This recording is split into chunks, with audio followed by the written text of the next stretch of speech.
Can you hear me? I can hear you, Jackie. Okay, we're going to get started. 3, 2, good afternoon and welcome to the City Council meeting of October 17th. I ask that you all rise and join us in the singing of our national anthem.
All right, wow.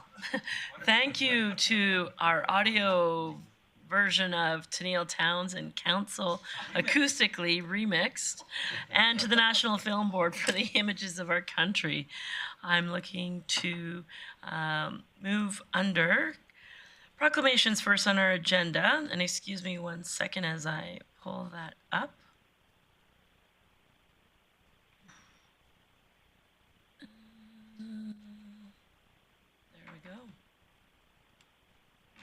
All right, so this week from the Office of the Mayor, I'd like to proclaim that it's Small Business Week from October 16th to 22nd. Whereas Grande Prairie's regional economy is one of the most prosperous in the world, and the small business sector is one of the greatest strengths. During Small Business Week, we honor small business owners and employees and the enormous contribution they make to our success. And whereas small business owners reflect the characteristics that make our region great through their vision, responsibility, innovation, dedication, and hard work. It is often that the entrepreneurs who are inventors, are risk takers, and are job creators. And whereas small businesses are a vital part of our region's economy, with more than 2/3 of Canadian employees working for small business. And whereas Small Business Week is a time to celebrate our region's economy, our successes, and to thank small business owners for their contributions to our communities and our economy. And whereas I encourage all residents of the City of Grande Prairie to observe Small Business Week appropriately by dedicating themselves to learning more about these entrepreneurs and how we can help them to continue on their tremendous path of success. Now, therefore, I, Mayor Jackie Clayton, do hereby proclaim October 16th to 22nd, 2022 as Small Business Week in the City of Grande Prairie. Thank you. All right, moving on. And if you weren't aware, those who are watching, Small Business Week, the Chamber of Commerce has many events happening this week. You can find on the city's website as well as the Chamber's website. I know tomorrow morning, Council is going out with our InvestGP team to celebrate some small businesses in person. So thank you for the work that InvestGP is doing with Small Business Week, and to our local Chamber of Commerce for the work that they're doing to support and celebrate small business. Moving on to the adoption of the previous councillor minutes. Councillor O'Connor. Thank you, Mayor Clayton. I'd move that council adopt the minutes of City Council's meeting held October 3rd, 2022 as presented. Thank you for that. That motion's in order. I'm not aware of any additions to the agenda, so I'll call the question.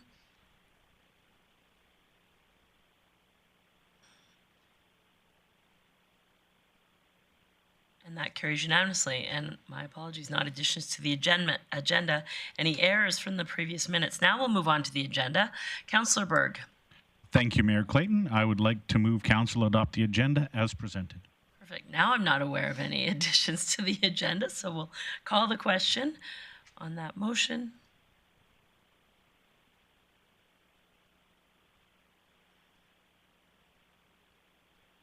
And that too carries unanimously.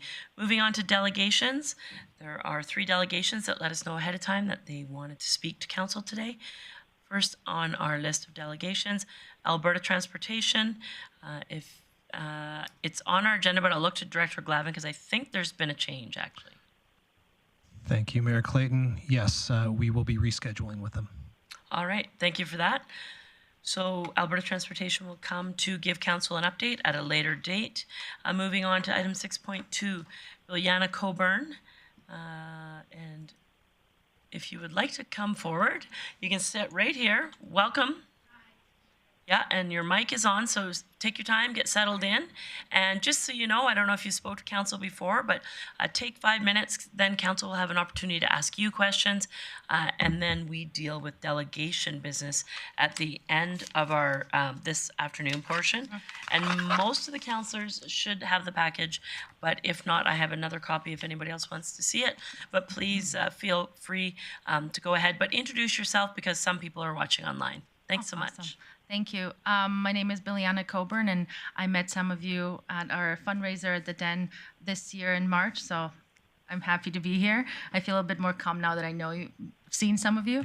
I'm here today to ask for your support in a little I'm trying to organize a fundraiser for Ukraine, but a fundraiser that is not really about collecting money, but more things. In the little package that you guys have in front of you, you will see that I kind of did a write-up of who I am and what I do. I'm a teacher. I teach at St. Catherine's School, and I've been doing fundraisers for a very long time, and I just felt that maybe I could ask the city of Grande Prairie to do something together, united, to help Ukraine. And I know it's very big when I say Ukraine. I don't mean the whole of Ukraine, although I wish, but perhaps make a more impactful connection with the places that I am connected with anyway, just because I've been able to speak to people. So if you look at the package, I do speak a little bit about the fundraisers that I've done since 2014 and on. Most of the time I was inspired by Operation Christmas Child, and I know you know that Operation Christmas Child. It's a great organization. I wanted to do something that was on a smaller scale, but more human to human, where the people that are donating things can actually see where everything is going and even get feedback for what they have sent. On the next page, you guys are going to see some more about what I've done this year since the war started. And the pictures are from this year, April, May, after we did a smaller sort of, well, it wasn't really small, but it was with the Grande Prairie Catholic School Board, Easter Baskets for Ukraine, where we collected funds, and then that amount of money was sent to Ukraine to Father Jacob and the people that he works with to then purchase things to bring to families in need around Easter time. Some of the things that was kind of really important was that afterwards, my school received a package, and just I'm not gonna show you all of them, but they're just letters and lists from the families that received a little support package from us.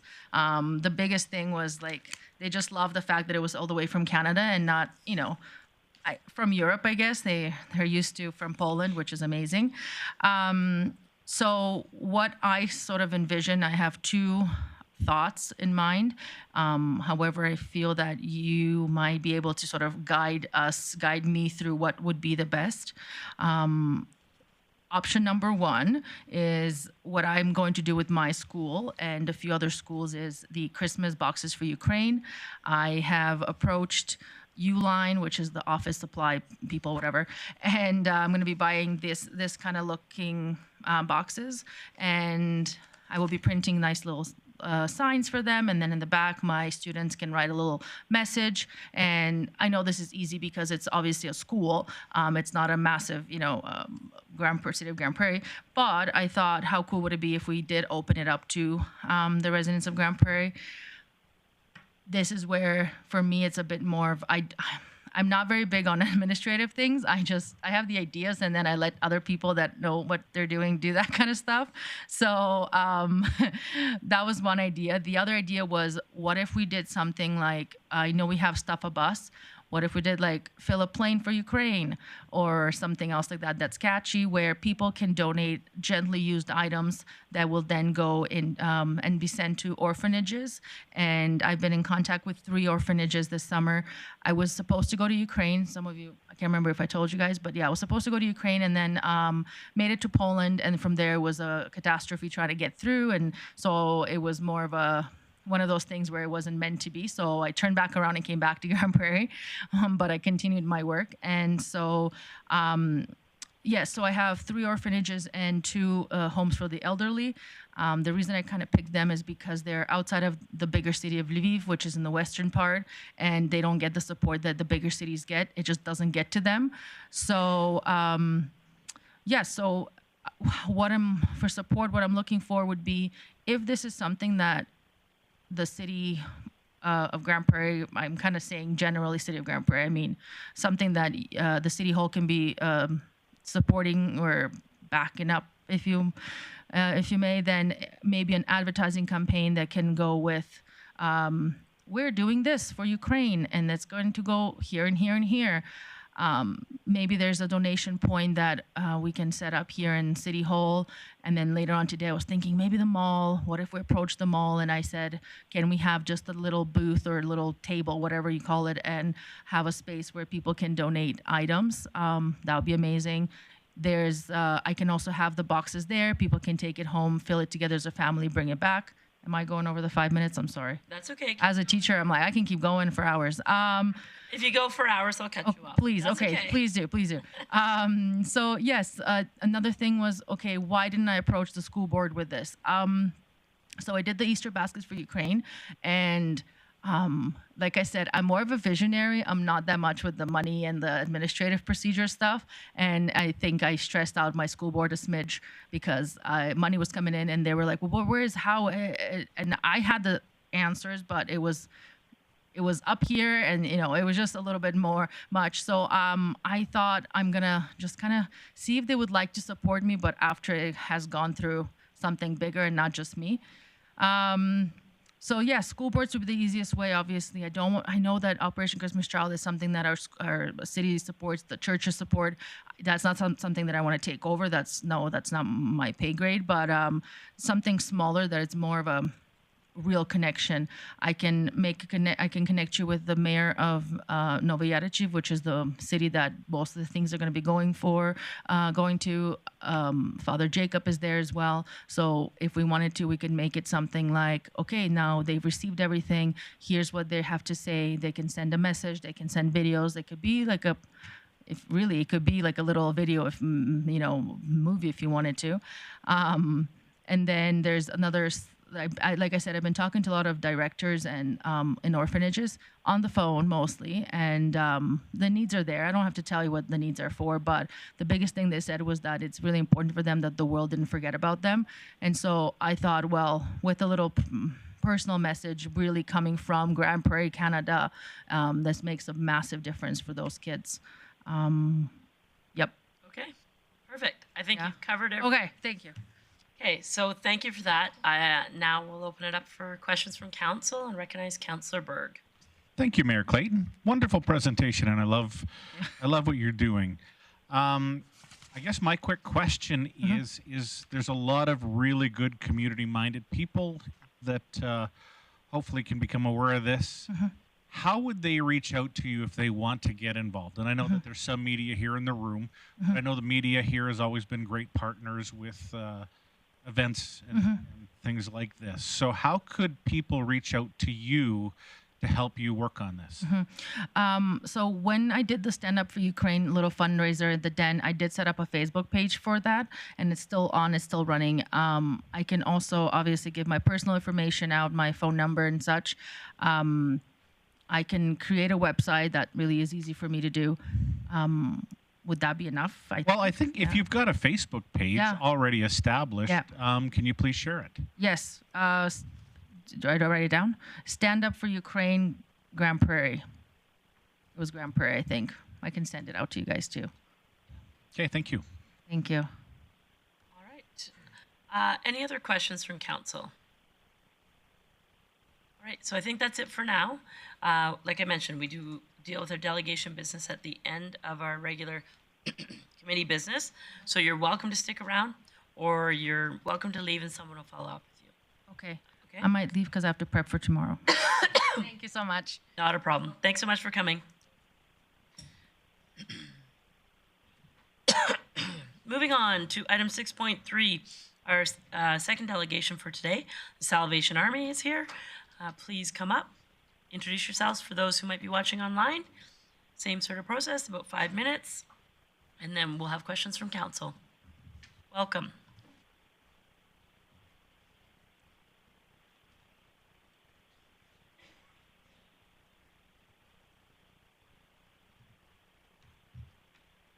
Tested this earlier, so hopefully this will work. Yeah, no worries.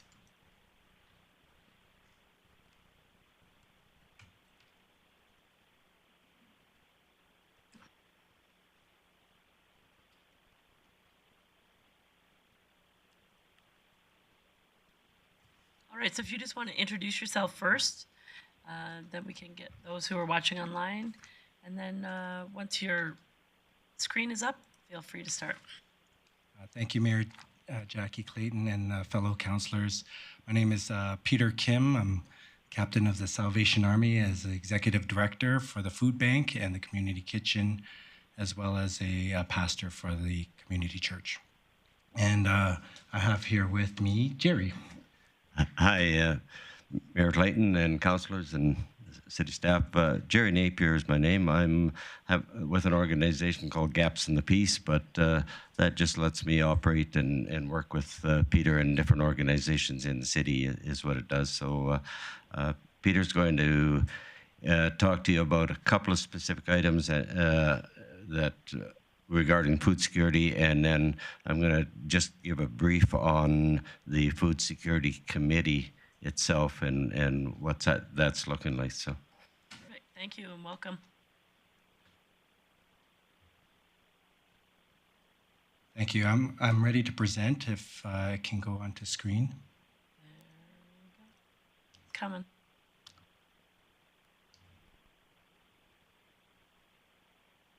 And as it's getting ready, I just want to say thank you for having us here. It was in a Rotary meeting that I made mention of the food security crisis, and thank you, Mayor Jackie, for calling me out to come to council. It was a first time coming to council for this, because in the years leading up to this moment, the Salvation Army has been taking care of the food bank in our community. We have been established since 1919 in this community, so for over 103 years. And so we have been faithfully serving our community, meeting the needs of our community.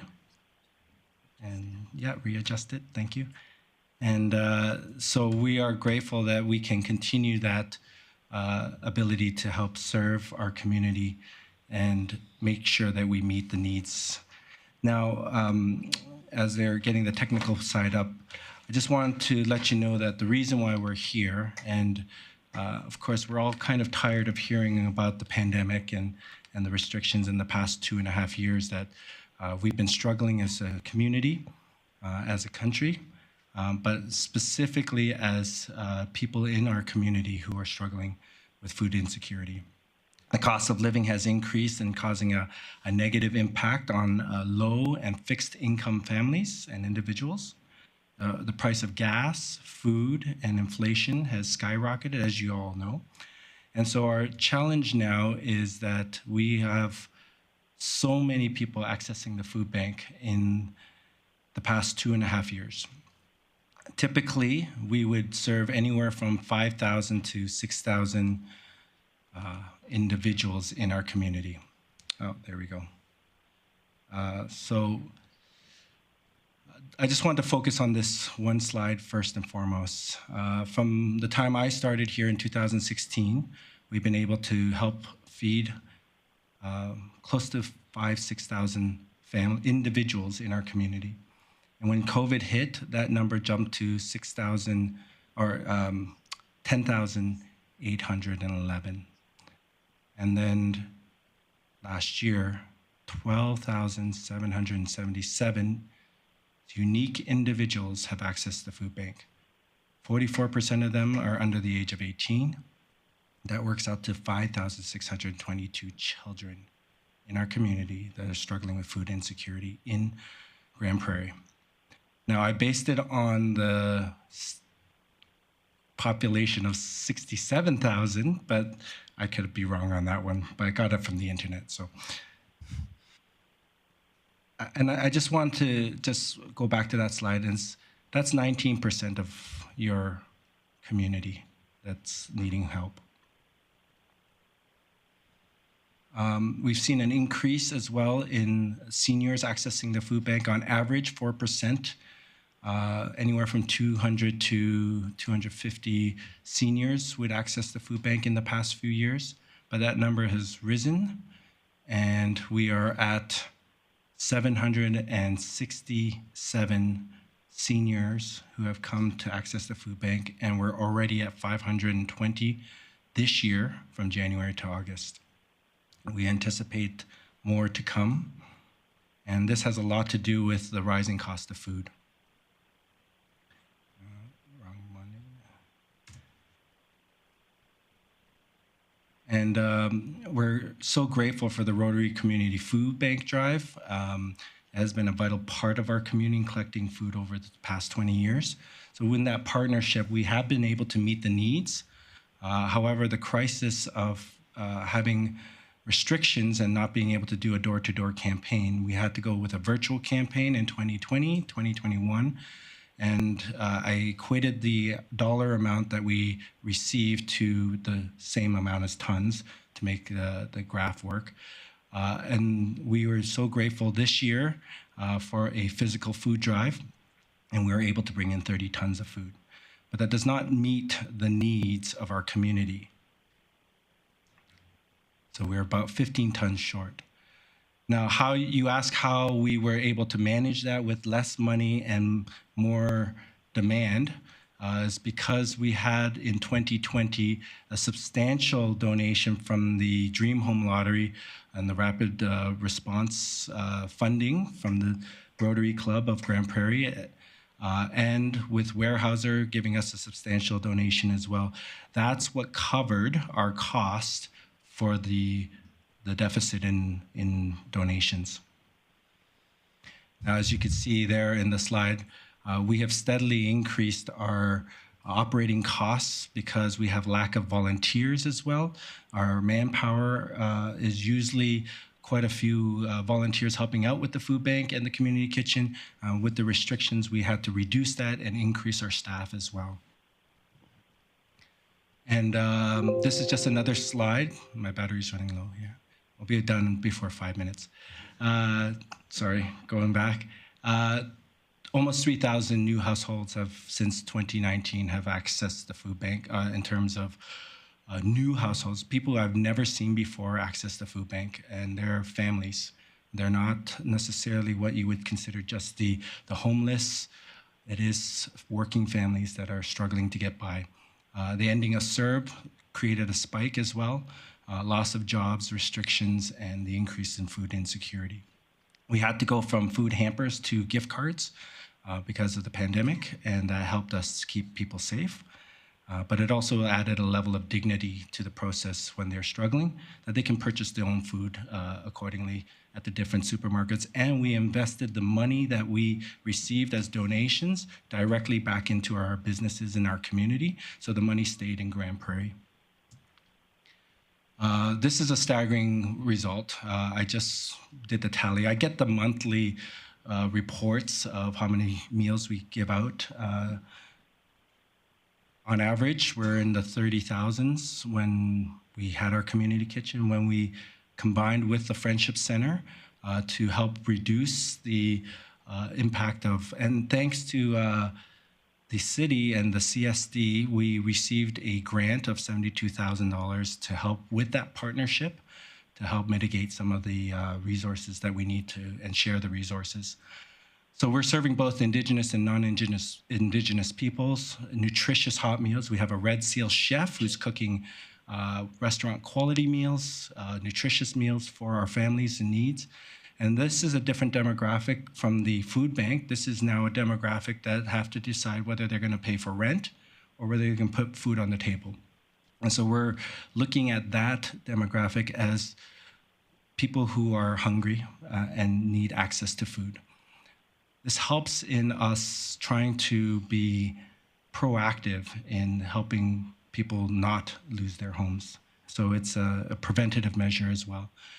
And as you can see, the number of meals spiked. 2020 went down because of the restrictions. If you're wondering why it was lower, because we had to separate people.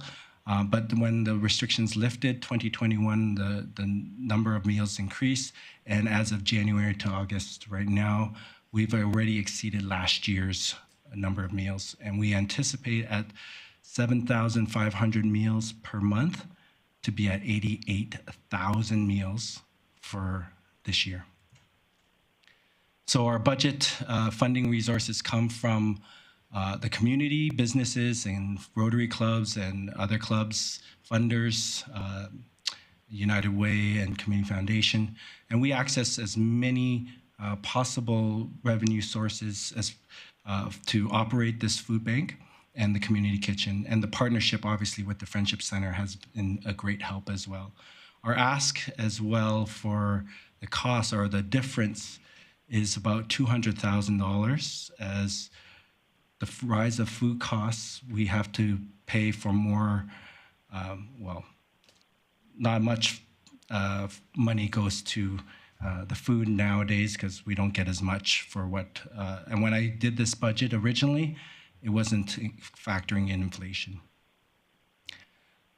So Food Security Committee, I'm a chair right now, and we're trying to restart that, and I'm working with Jerry.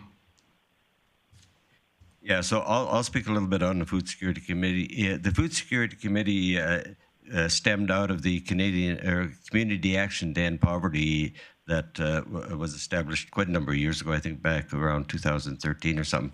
And out of that, the only thing that really survived out of that is the Food Security Committee that we did.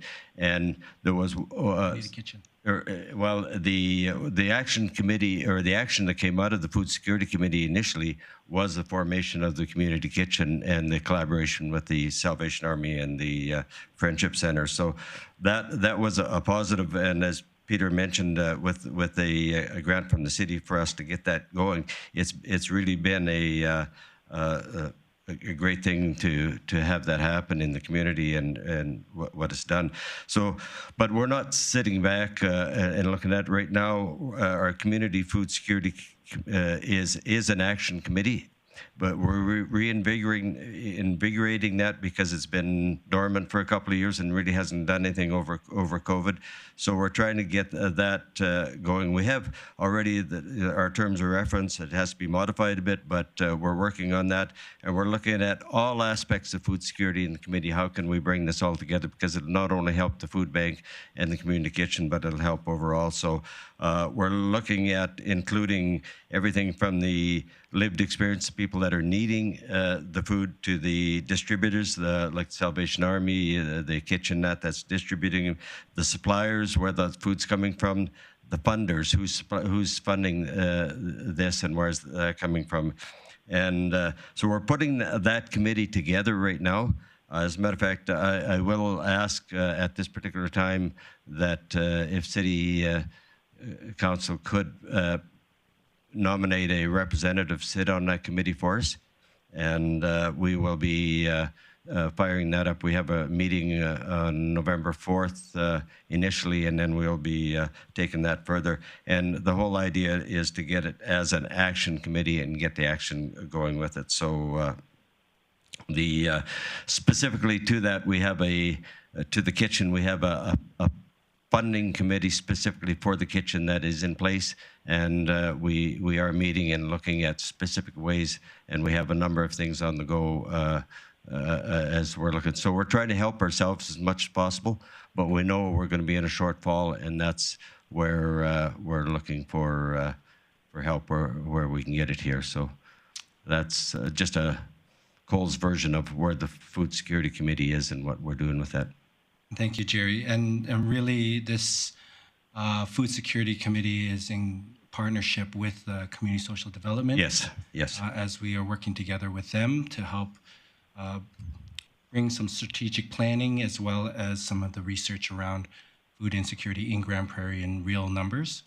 But from a Salvation Army perspective, this is a crisis from our perspective that when I saw Mayor Jackie Clayton at the Rotary presenting, and I looked at your strategic priorities and I said, oh wait, food security is missing out of that strategic priority.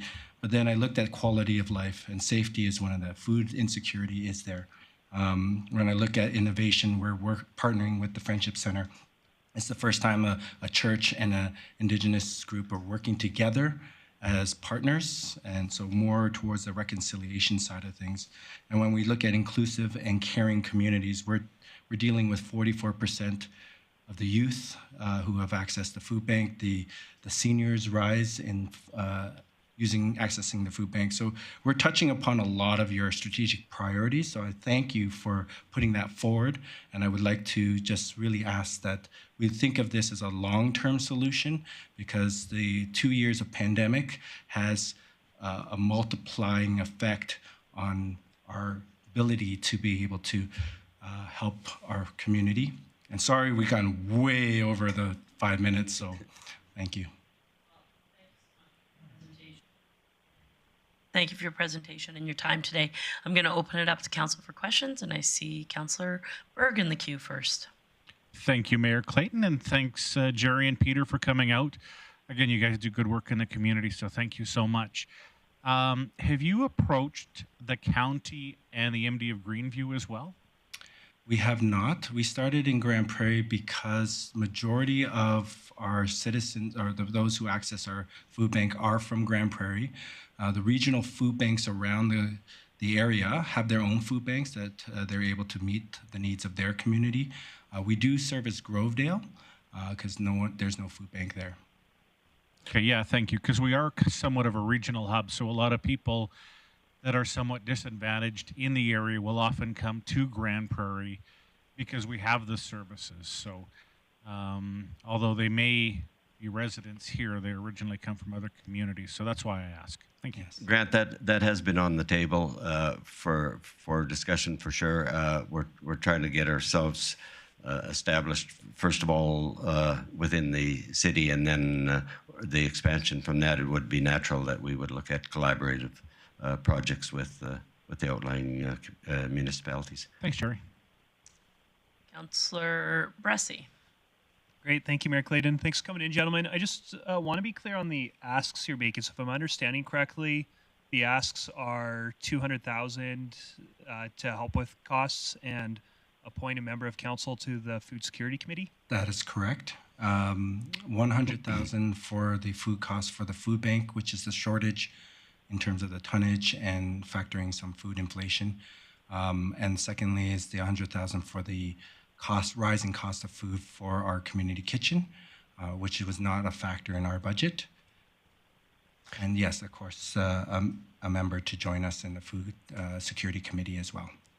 I just might add on that too that we were offering weekend meals at the kitchen, and we've had to drop them because we don't have the budget for it. So that is no longer in being offered right at the moment, and we would dearly love to bring that back. So that is about a $75,000 figure to operate for a year, just to do the weekend meals, and that would be a brunch and a supper meal is what it would be. We were previously just offering brunch, but if we would love to be able to offer both, because people still have to eat over the weekend. And just make sure I understand these asks. So I know that when the partnership with the communication first started up, we provided funding, but we're not currently providing funding, or are we right now? No, you have not provided funding since the initial grant, which is a partnership grant, which did not go to operation costs. So it is that partnership that allowed us to make sure that we are resourcing as best we can. And again, the cost of food and again, sorry, for the food bank itself, because I do not have enough food in the warehouse to give to the rising demand, we are going to go to the gift card to purchase those gift cards. So whatever city can provide, that goes directly to their citizens, does not go into our operations costs whatsoever. Can Go I- ahead. Yeah, you bet, Councillor Bressy. Awesome. And then I also want to understand the ask on the Food Security Committee side. So could you tell me if we appointed a member to it, what would be the expectation in terms of workload for that member, and what value would if it's a working committee, what value would somebody at the governance policy level bring? Why do you need a counselor there, and what would they be doing? Well, initially, I really thought that if we could get a report or some research around food insecurity in Grande Prairie, a lot of times what happens is those reports sits on someone's desk. And my idea was that we would take that report, we would sit in workshop groups, brainstorm some solutions so that it's not a document that sits on a table or that's been done, but it's a document that's accessed, and that those working groups would be from, say, donors, maybe grocery store owners, like getting a group of grocery store owners together, looking at that document, coming up with some solutions, maybe city council members and other stakeholders together, funders, get them together. So the idea of those little bubbles was really trying to work a solution, because there's only two of us here right now, and we're working with CSD, and we're trying to come up with all the solutions, but we don't have all the answers. And sometimes people can bring perspective that we don't know of, like maybe there's grants out there that we have never even accessed. Yeah, we're just in the process of forming that committee, of putting the people at the table that we need there. So that's going to include service clubs. It's going to include businesses, because these are all part of food security. We recognize that, and we felt there'd be value in having somebody from council there to guide us even. Excellent. Thank you. Councillor Bosch. Hi, thank you for your presentation. It's unfortunate that these numbers keep rising, and every single year it seems to be worse. I wish it was different news, but I have just one quick question and one more in depth. What is the trends that you're seeing now? Is it people using the food bank on a regular basis, like once a month, bi-monthly? What's the trends that you're seeing? So typically we offer a food hamper that's once a month. And for the past few years, we've been able to meet that need. However, the increase in the demographics of people coming to access the food bank is all new faces. It's people who have homes, who have families, who have children, and they are struggling to get by. So sometimes it's a one-time deal. Sometimes they keep coming back. And so our numbers are reflective of it trending upwards, that people are coming back more often than just once. It's not just an emergency hamper. It is how they're going to get by in these days. Okay, and my second question is, I understand that you do some other work in basically assisting living success strategies for people who are struggling. Is that a different component that you're looking for assistance in, or are you continuing that side of it? So we do have two other programs that we do operate as a Salvation Army. So I'm only speaking of our food bank and our community kitchen partnership. But we have our emergency disaster services, which is a food truck which is able to go out to disasters and feed those who are victims of floods and fires and whatnot. There's an operation cost for that, but usually we get donations in for those disasters and are covered. We have a program called Pathway of Hope that's designed to help families get out of poverty, and we work with them for 6 months to a year. And our goal is to help families out of that vulnerability into stability and set some goals. So it's not a deficit model, it's a person-centered model, and it's a goal-centered model, it's a hope-centered model. So then we had a young woman who has 2 dependents, and she was coming to us for a food hamper. She ended up getting her kids taken care of for school. She ended up getting schooling herself through our program, and is working towards a physiotherapist and studying kinesiology. And she's no longer using our food bank. But that's a small portion of what we can do. We want to do more in the preventative side of things. But when people are accessing food, we are already working on prevention, because those who can't maintain food security may end up homeless, may end up as part of the other problem of housing and homelessness, which I see as part of your strategy. And we don't want that to happen. So we are in a long-term preventative, but we also are looking to our program to help 10, 12 families out every year out of the system. Okay, thank you. Councillor O'Connor. Thank you, Mayor Clinton. Thank you, Jerry and Peter. Great presentation, and it's so great to see you use our strategic priority list against us. So, you almost got us between a rock and a hard place. Councillor Bressie asked a question about the $200,000 ask. Are you seeing this as a repeat thing? I guess it depends on what the needs are, and we just need to be able to plan for that if it is going to be a continuing ask. And I have a second question after that. To answer that first question, is to meet the immediate need is this $200,000. We don't know what the future holds, but as the trends are showing us, it is increasing, and at the rate we are going at, we will not be able to meet that need. In previous years prior to my time, we used to say, okay, we don't have enough food, you have to come once every 2 months. We don't want to reduce quality of service. We do not want to turn away anyone, and even those who are coming in right now are upset we're only giving once a month. So it is a tough situation, and if we look at it maybe a 3-year plan or however long you guys decide, and based on the data and based on raw numbers, we can keep you updated on the current trend and what we perceive as the next few years. I don't think since the pandemic we're going to go back to normal in terms of food security. We're actually working the other way around. And so we are seeing less donations coming in. And that is the struggle. We typically get very good donations from our community. We have never really had to ask the government for any funding. We have a generous Grande Prairie, generous community that's always stepped up to the plate. We're just now in a real pickle, a real bind to be able to meet the needs, even with the donations that we receive from our community. So if it's a long-term strategy as part of your strategic priorities to make sure that no one in our community goes hungry, then I would say it's something to consider. And through our food security committee, we're going to look at a long-term solution, which may include the city as well.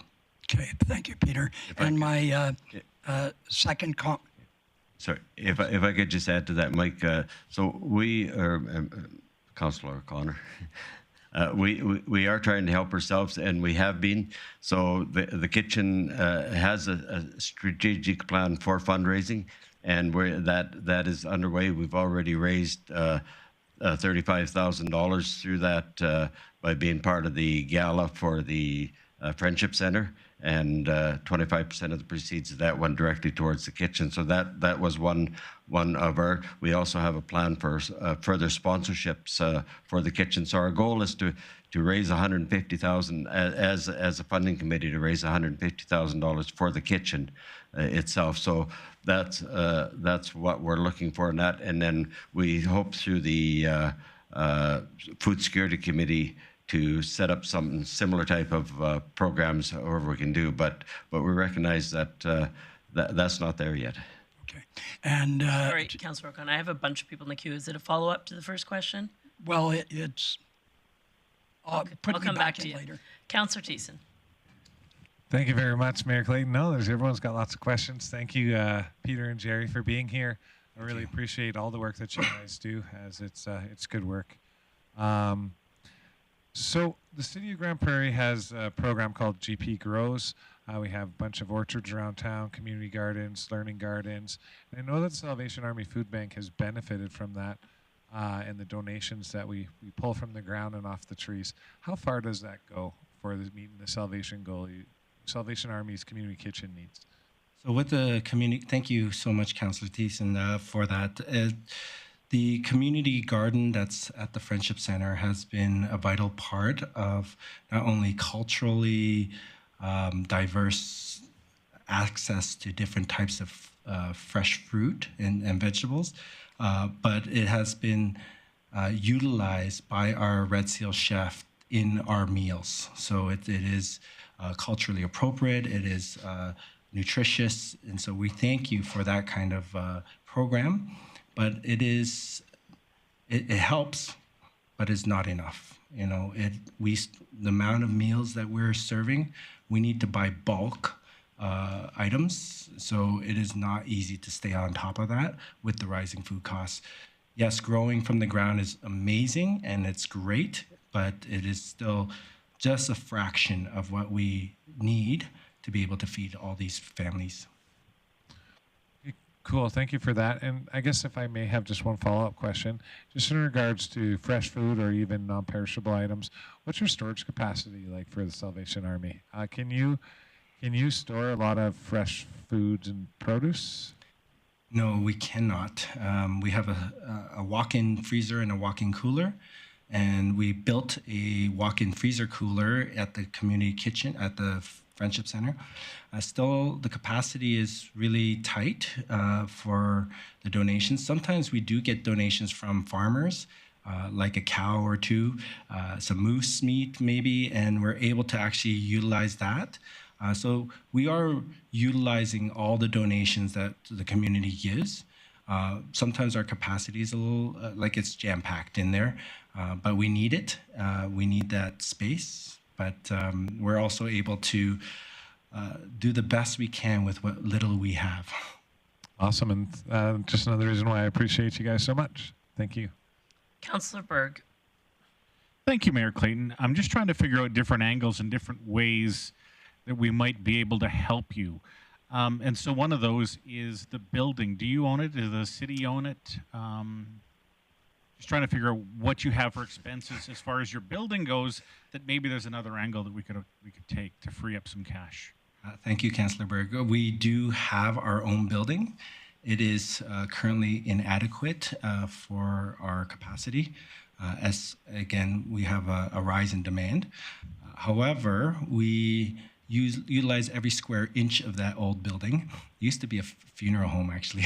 And we are in process of looking for a building project, either a lease or a new build or an addition. And that is something that we're considering, because when we have the Rotary Community Food Drive, we have to, well, Jerry and I always go around every year begging people to give us a warehouse space. And this community has been tremendously generous. Schools, St. Patrick's Schools has opened up their doors, Daily Herald Tribune, businesses up in Claremont, and now currently the ACO building. And we have been able to reduce our costs by having these warehouses donated for the time of holding the food for our food drive. But we can't consistently do that every year, because Jerry and I lose our hair. All right, thanks, guys. Councillor O'Connor. Thank you, Mayor Clayton. Going off Councillor Berg's earlier question about approaching the county and the MD, we are a regional hub, and a lot of people come here to get help. And so I'm just wondering, I'd encourage you to do that. And my second part is, are you looking at running any other food drives rather than just have the one food drive, because you're 20 tons short of what our maximum, I think, was 54. 15 tons, yeah. Thank you, Councillor O'Connor. We do recognize that we do service some of the region, like ND of Greenview, not the ND of Greenview, the Grovedale. We have gone to Valley View's city councillors, and they have presented us some checks as well for meeting the needs of that part of their region. But again, every region, like Claremont, Sexsmith, and Beaver Lodge and whatnot, Valley View, they all have their own food bank. And so when we have people come access the food at the Salvation Army, we do ask for their residence and proof of residence. We ask for the proof of ID, identity, and we ask for a 3 months bank statement to show us that they are in need. Yeah. All right. Well, I think that's all the questions for now. As I mentioned to the earlier delegation, we deal with our delegation business at the end of the meeting. You're more than welcome to stick around, and if not, somebody from our administration team will follow up with you. Thanks for coming today. I appreciate it.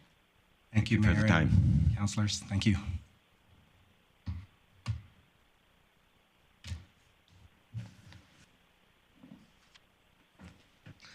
All right, moving on, we have no reports. We're moving on to committee business. First, under the committee business for today is the Corporate Services Committee meeting of October 11th. And I will look to Councillor O'Toole for an introduction.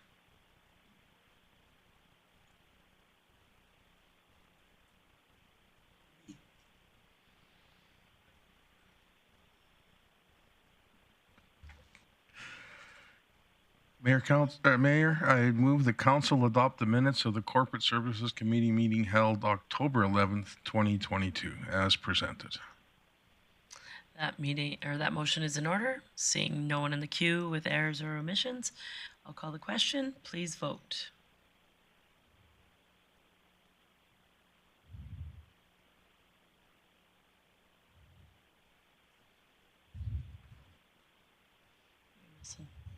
Councillor Bressie, how do you vote? In favor. Thank you for that. That is carried unanimously. Councillor O'Toole, you have one item of business for today. Yes. Just let me get into here. It's bylaw C-1299E, procedure bylaw. And I move that council give first reading to bylaw C-1299E, be an amendment to the procedure bylaw. All right, comments or questions on the motion? I apologize. I'm going to back up here. This is first reading of the bylaw. There's no debate or discussion on first reading, so I'll call the question.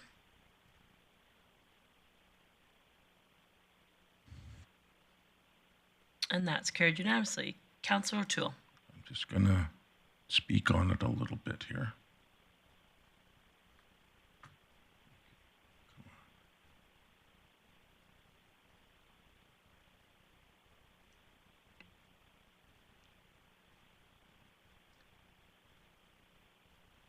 City manager presented committee with amendments to the procedure bylaw and the subdivision authority bylaw, and the proposed amendments will bring the bylaws into line with the recent reorganization of the departments within the city.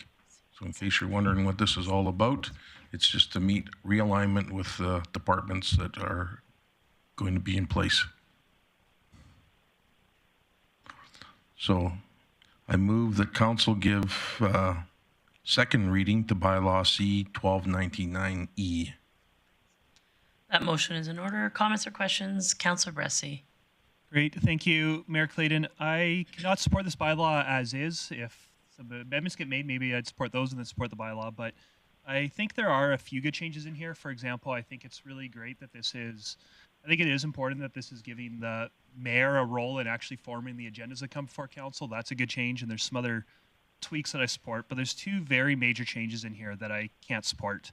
One is I don't, as a chair of the committee, I don't support moving to 5 committees. I think that it fragments the work of council, and I don't think we need to fragment that work of council. I think that makes it more difficult for council to move forward in strategic directions. And I get the impulse to have committees aligned with directors, but maybe it's changed in the last year. I know when I spent 2 years as a committee chair, I didn't have a whole lot of strategic conversations with the director. Every once in a while we talked about an agenda or talked about, hey, do you recollect this conversation? Can we make sure that we're on the same page? But really, in terms of moving strategic initiatives forward, I think quite appropriately, that's usually the mayor working with directors, not the chair of a committee. And so I just don't see the big impulse to align committees with directors. And I don't want that fragmentation of the work with council. The other big change for me is I really do get the want to have all delegations be scheduled. And some of the concerns, some of the challenges that we've had with that, especially wanting to make sure that we're prepared when somebody comes speaks to us so that we can give them good answers. But at the end of the day, I don't think the juice is worth the squeeze of being able to tell people, hey, you want to speak to council and you don't have to fill out paperwork. This is your council and you've got the ability to just come talk to us. I think that's a practice we should continue. So I can't support this bylaw as is. Councillor Berg. Actually, mine is just maybe a point of order here. On item 1, 3, and 4, it's listed as bylaw C-1299. Just refresh your agenda. Okay. Clean it up. It's cleaned up? Yep. Okay, thank you. No problem. Councillor O'Connor. Yes, I won't be supporting that motion, Mr. Bressy. I think. Sorry, that wasn't a motion. We're on second reading on the bylaw changes as is. His was a sentiment of opposition to the motion. Okay, but he's not making an amendment? No, Councillor O'Toole made the motion for second reading on the bylaw. Thank you. So feel free to share your support or disagreement to the second reading, or feel free to disagree. No, Councillor I won't. I'll just step back. All right, not a problem. Happy to help. Councillor Bosch, is your hand still up, or is that would you like to have a comment on second reading?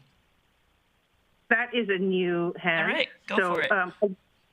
I'm just wondering if we can like do this as an amendment to this motion in regards to the time. One was have your request in by 10 o'clock. The other one was have your request in by noon. For me, I would like to see one consistent time for people so that there isn't a confusion to whether it's a committee request or a council request or any request, really. Just something consistent in time. Sure, and just for those who are watching online and for clarification, you're referring, I just want to make sure we're talking about the same items, Councillor Bosch. That would be addressing item H. No, that got deleted. Can you identify the items by letter that you're referencing where it identifies the times? We have J as noon of that day. And then Perfect. And H, or I, sorry. So your amendment, as loosely worded as it is in order, assuming that you would like to amend the changes to the bylaw to say that item I and item J would both identify a same time. Did you have a preference? Is the same time 10 or is the same time noon? You know what? I don't have a preference to that. Administration can look after that. I would just like to see consistency, please. Would 10 a.m. be okay? I just got Yes, ma'am. All right. So, Council, the amendment is for on this bylaw for item I and J to both indicate 10 a.m. the business day prior. For item I, it would be 10 a.m. on the business day prior to the scheduled council or standing committee meeting. And on item J, it would be 10 a.m. on the day of. So I think everybody understands where we're at.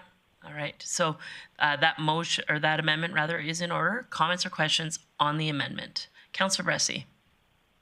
Great, thank you. I get the desire for consistency. If you said noon, you'd have me, but I'm no to this just because it's adding another 2 hours that people have to register ahead of time. And for me, it's just so I'll be voting no to this amendment. Yeah, and so I don't think there was a preference. So Councillor Bosch, as Councillor Bressy indicated a preference, would you take a friendly amendment to have them both at noon?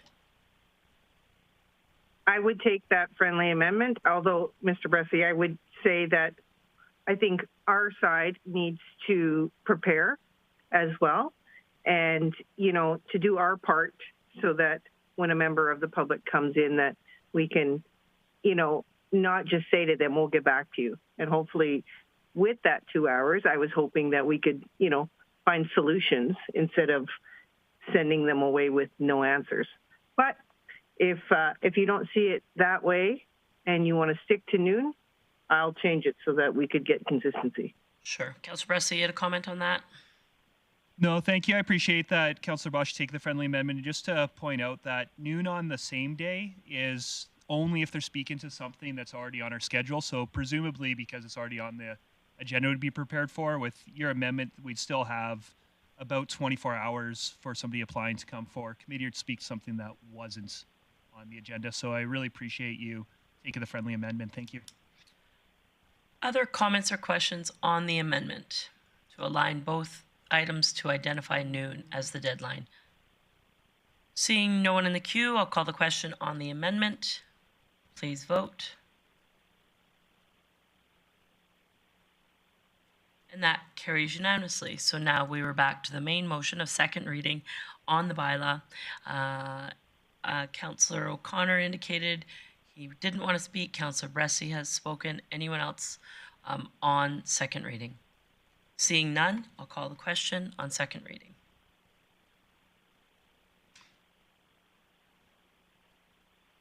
And that carries 6-1. Councillor O'Toole.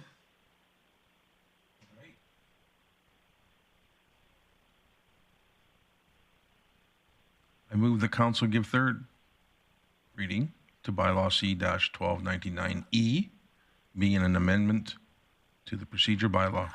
Sorry, this is having third reading. Sorry. Yeah, that's all right. Yep. So this is a motion to have third reading here tonight at this meeting. It must pass unanimously. And there is an opportunity for debate and discussion on this. I see no one in the queue, so I'll call the question on having third reading here tonight at this meeting. I guess it's day still. It carries unanimously. Councillor O'Toole. And I move that council give third reading to bylaw C-1299E, being an amendment to the procedure bylaw.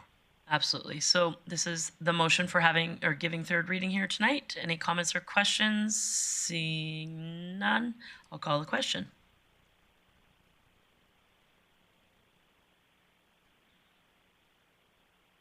And that carries 6-1. Moving along, Councillor O'Toole, you had another item of business. Yes, I apologize for getting that motion That's all taken. right. You just got back from holidays. Yeah. I move the council give first reading. How come I don't have first reading? It's just item 5. If you can't scroll down, I can help you out, but it's item 5 in the details. Okay. I move the council give first reading to bylaws C-1323D, being an amendment to the subdivision authority bylaw. Perfect. That motion is in order. No discussion or debate on having first reading. Please vote.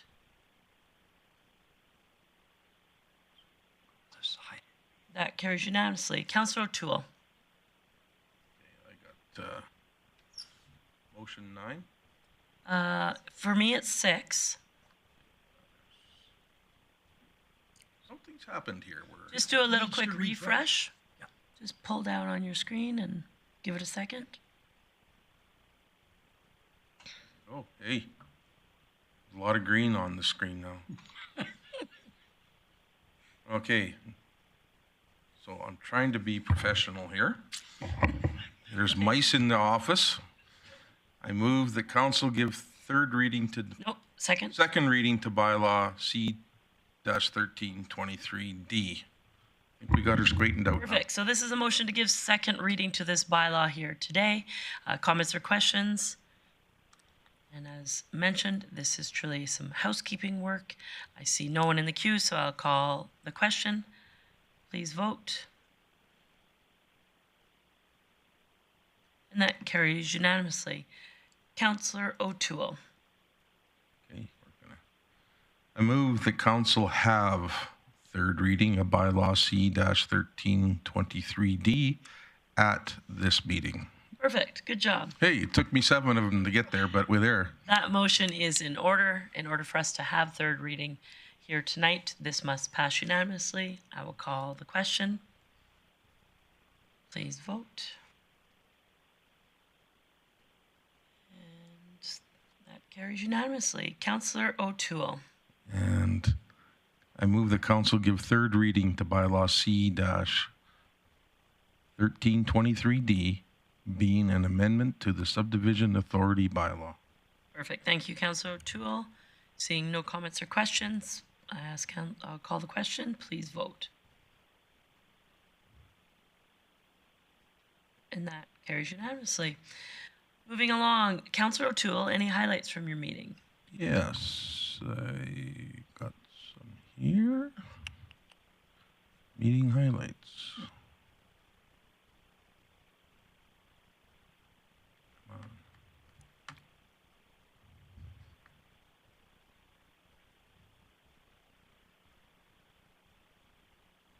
There's an election tonight, and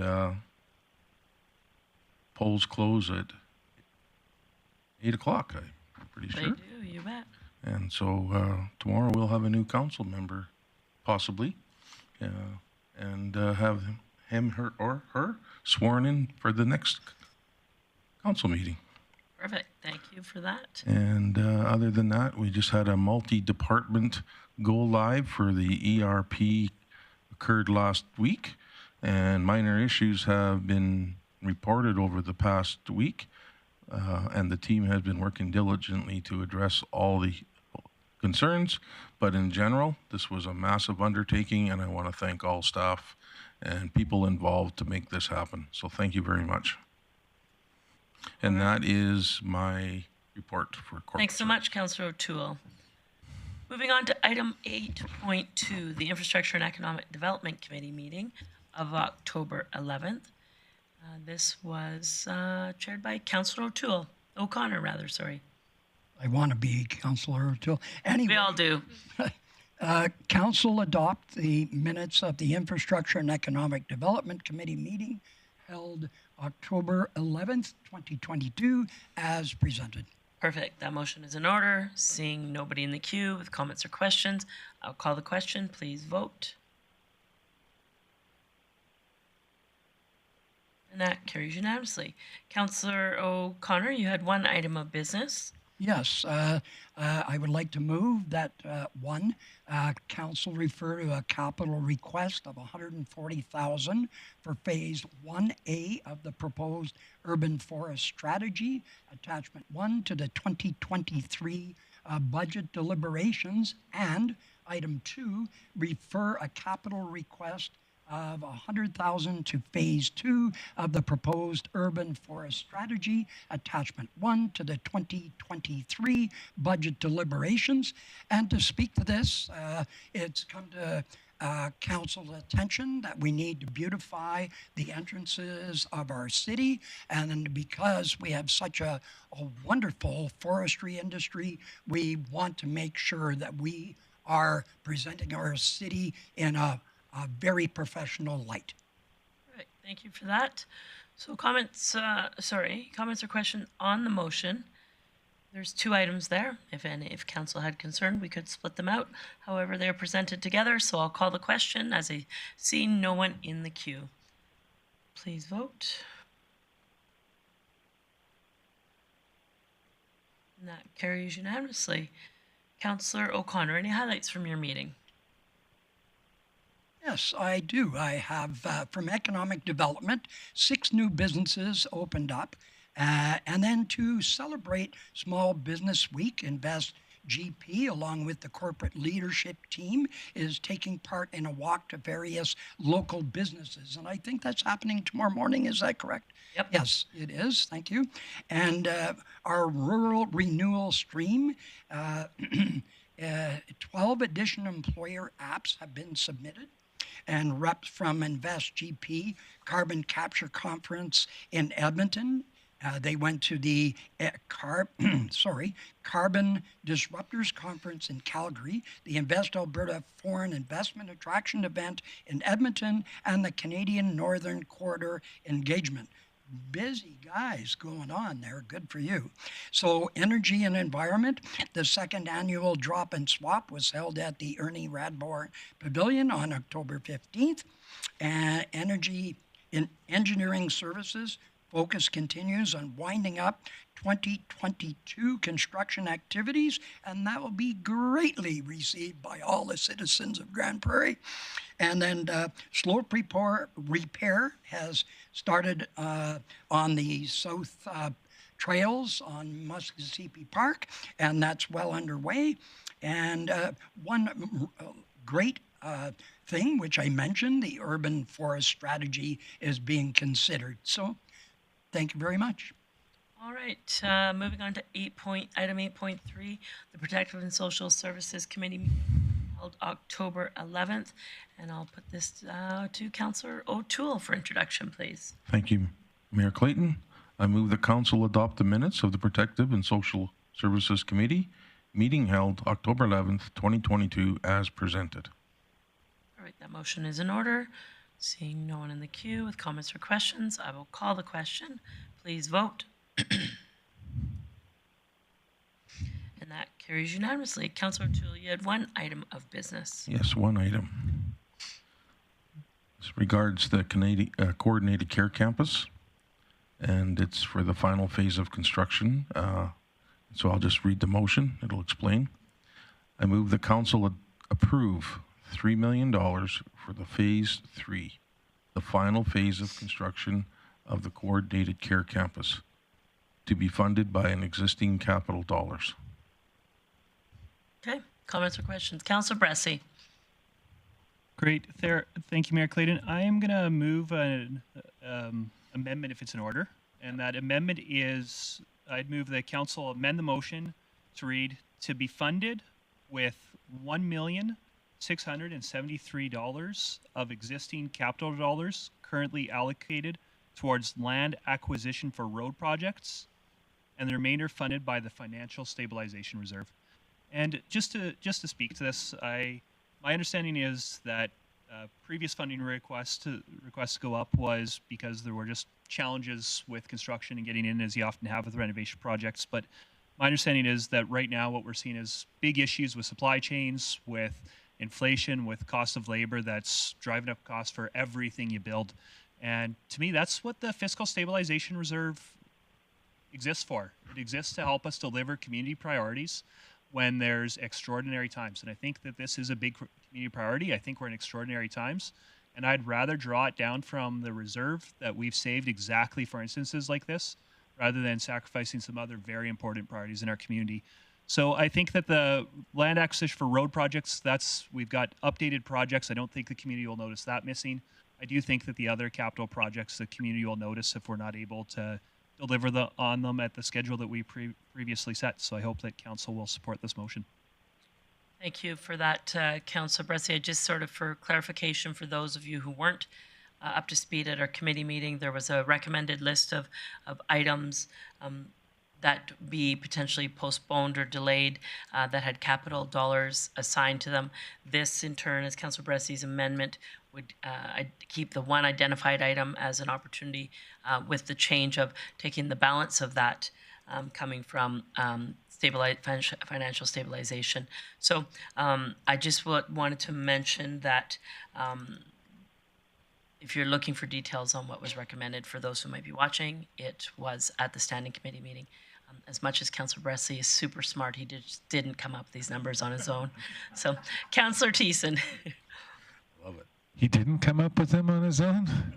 I think he's super smart and probably could have, but I'm going to speak in support of the motion. I know that there was some discussion at the committee meeting earlier this past week, and I know there's some big ticket items on there that we could technically divert to future funding years in our budget.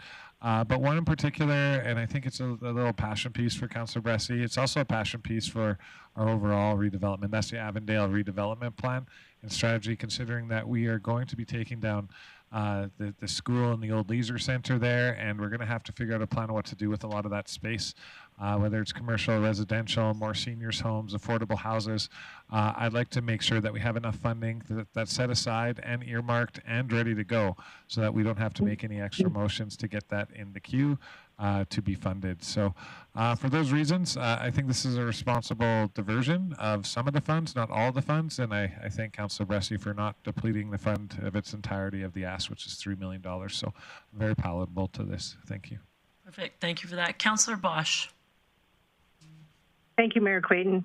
At this point, I'm in favor with this amendment, but I would like to ask administration, with this change to using the remainder by the Financial Stabilization Reserve, why was this option not given in the beginning? Basically, I'm looking at what impact will this be if we choose this second direction. I'll turn that over to the CFO for comments, or CAO Nicolay, sorry. Thank you, Your Worship, and thank you for that question. This was really an effort by management to what we refer to as cut the suit to fit the cloth. This project has experienced a number of cost escalations, as you're well aware, perhaps more aware than I am even.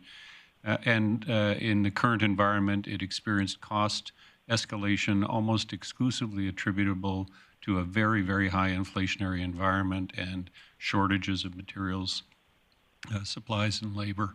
So really, this was an attempt by management to find capacity within the current capital funding envelope to take care of the residual on this project without putting further pressure on either reserve withdrawals or the tax base. I can say, though, on behalf of management, I sincerely appreciate the council's deliberations that are leaning toward funding this from the sources that you're now identifying. Those projects were important to us, or they wouldn't have been advanced in the first place. They were important to council, or you wouldn't have approved them in the first place. I think this solution will be highly supported by management. Thank you. All right, Councillor Berg. Thank you, Mayor Clayton. A question for CFO Whiteway. What is currently in the Financial Stability Fund? CFO Whiteway. Thank you, through the mayor.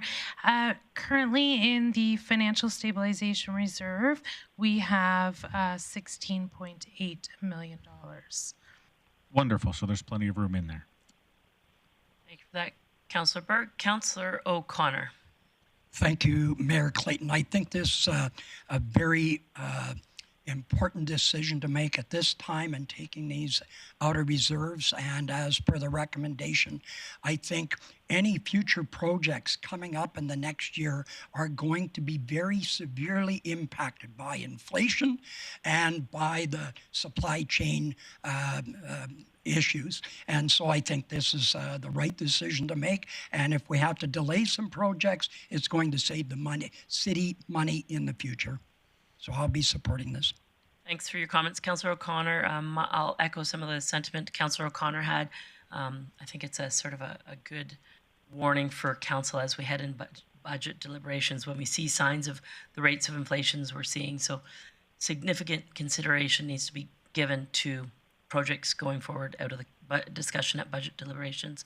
I did, have a question for Ms. Whiteway.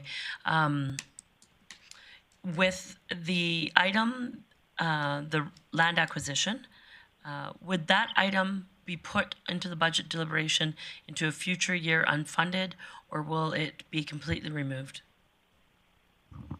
Thank you, Mayor Clayton. No, we will continue to have an unfunded land acquisition for road projects available at deliberations. Great. Thank you for that. All right, I see no further comments or questions, so I will call the question. Sorry, I just want to see, yep, we're good. So this is on the amendment.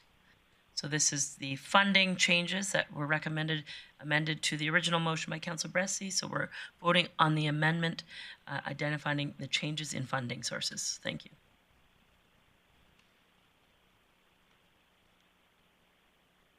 And that carries unanimously. Now, unless anybody else has any, Councillor Bressie.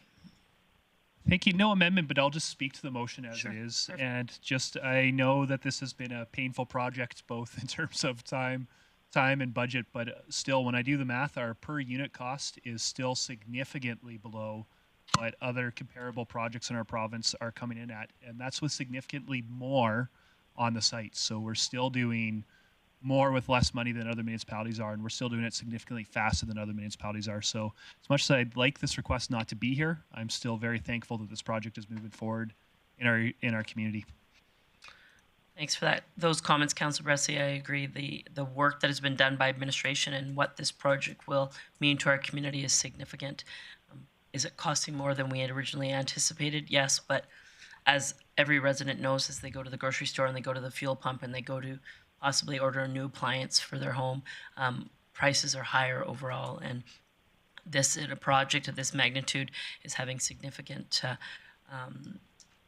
impact for our community. It'll have significant impact on the financial contribution that we are outlaying as a community, but still price per door of what it's serving to our region is a good cost per door compared to new projects. So I too will support this motion as amended.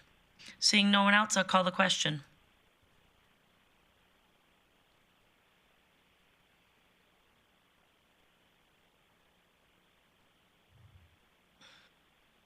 Councillor Bressie? Oh, never mind, you're in now. That carries unanimously. Any highlights from the meeting, Councillor O'Toole? I do have some highlights. Community Social Development, the 2023-2026 FCS program funding RFP went out the day of our meeting.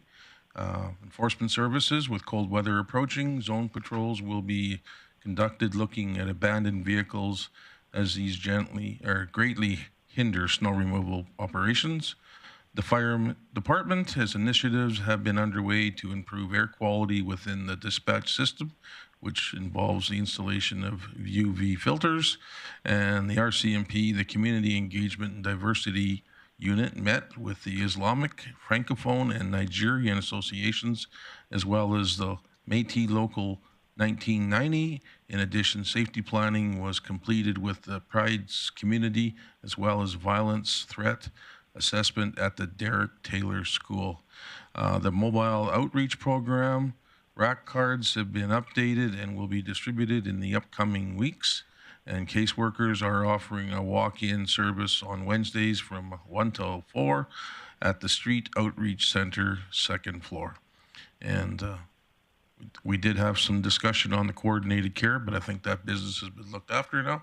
So that was my report. Thank you very much. Thanks so much, Councillor O'Toole. There were no items of correspondence for today's agenda.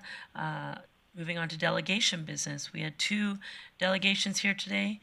First, item 10.1, Bilyana Coburn made a presentation in regards to a Ukrainian project that she is working on. I see Councillor Bressie in the queue.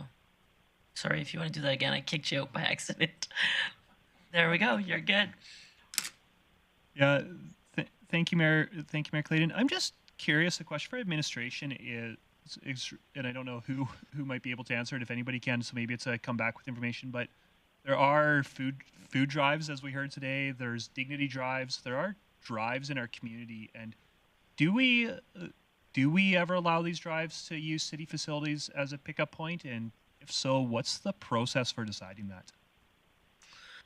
I will defer to Council or to CAO Nicolay for that. Thank you, Your Worship, and to Councillor Bressie. I was quite moved by the coincidence of delegations here today that really both demonstrate bona fide needs in the world and closer to home in our community, and the acute shortage of resources that can be brought to bear to deal with those. With respect, if Council would prefer to refer this to management, we would be delighted to bring back a more comprehensive perspective on it that meets exactly those kinds of questions. Councillor Bressie? Yeah, thank you. I think the motion I'm going to try is I really appreciate the individual and the work she's doing, but I think for council I want to stick us a little bit higher level, and I don't want to necessarily give direction on one particular thing, although kind of a request I'd have is if this happens is Mayor Clayton, if you'd be willing to work with our executive assistant and make sure council gets those boxes in our lounge so council's individuals could participate. I 100% want to participate as an individual. But I think the motion I'm going to make is direct administration to bring back to the appropriate standing committee current practices for charitable drop-off points in city facilities. And for me, I think it's really great that our delegation came and spoke to us. Really appreciate that. But I think we do have facilities that get lots of eyeballs and have lots of people walking through. And I think there should be an easy process to say, hey, city, we're running this drive. We've got support in the community.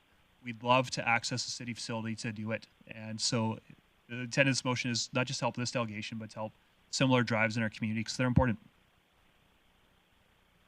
Perfect. Yeah, I appreciate. I don't see anyone else in the queue, so I'll jump in here. I like the intent of coming back to further discussion with charitable drop-off points in city facilities.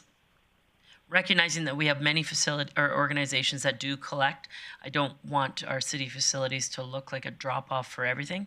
So coming back with standard practices currently, and then we can have discussion for consideration. I think that that's a good practice. So I will support this motion. Seeing no one else in the queue, I'll call the question.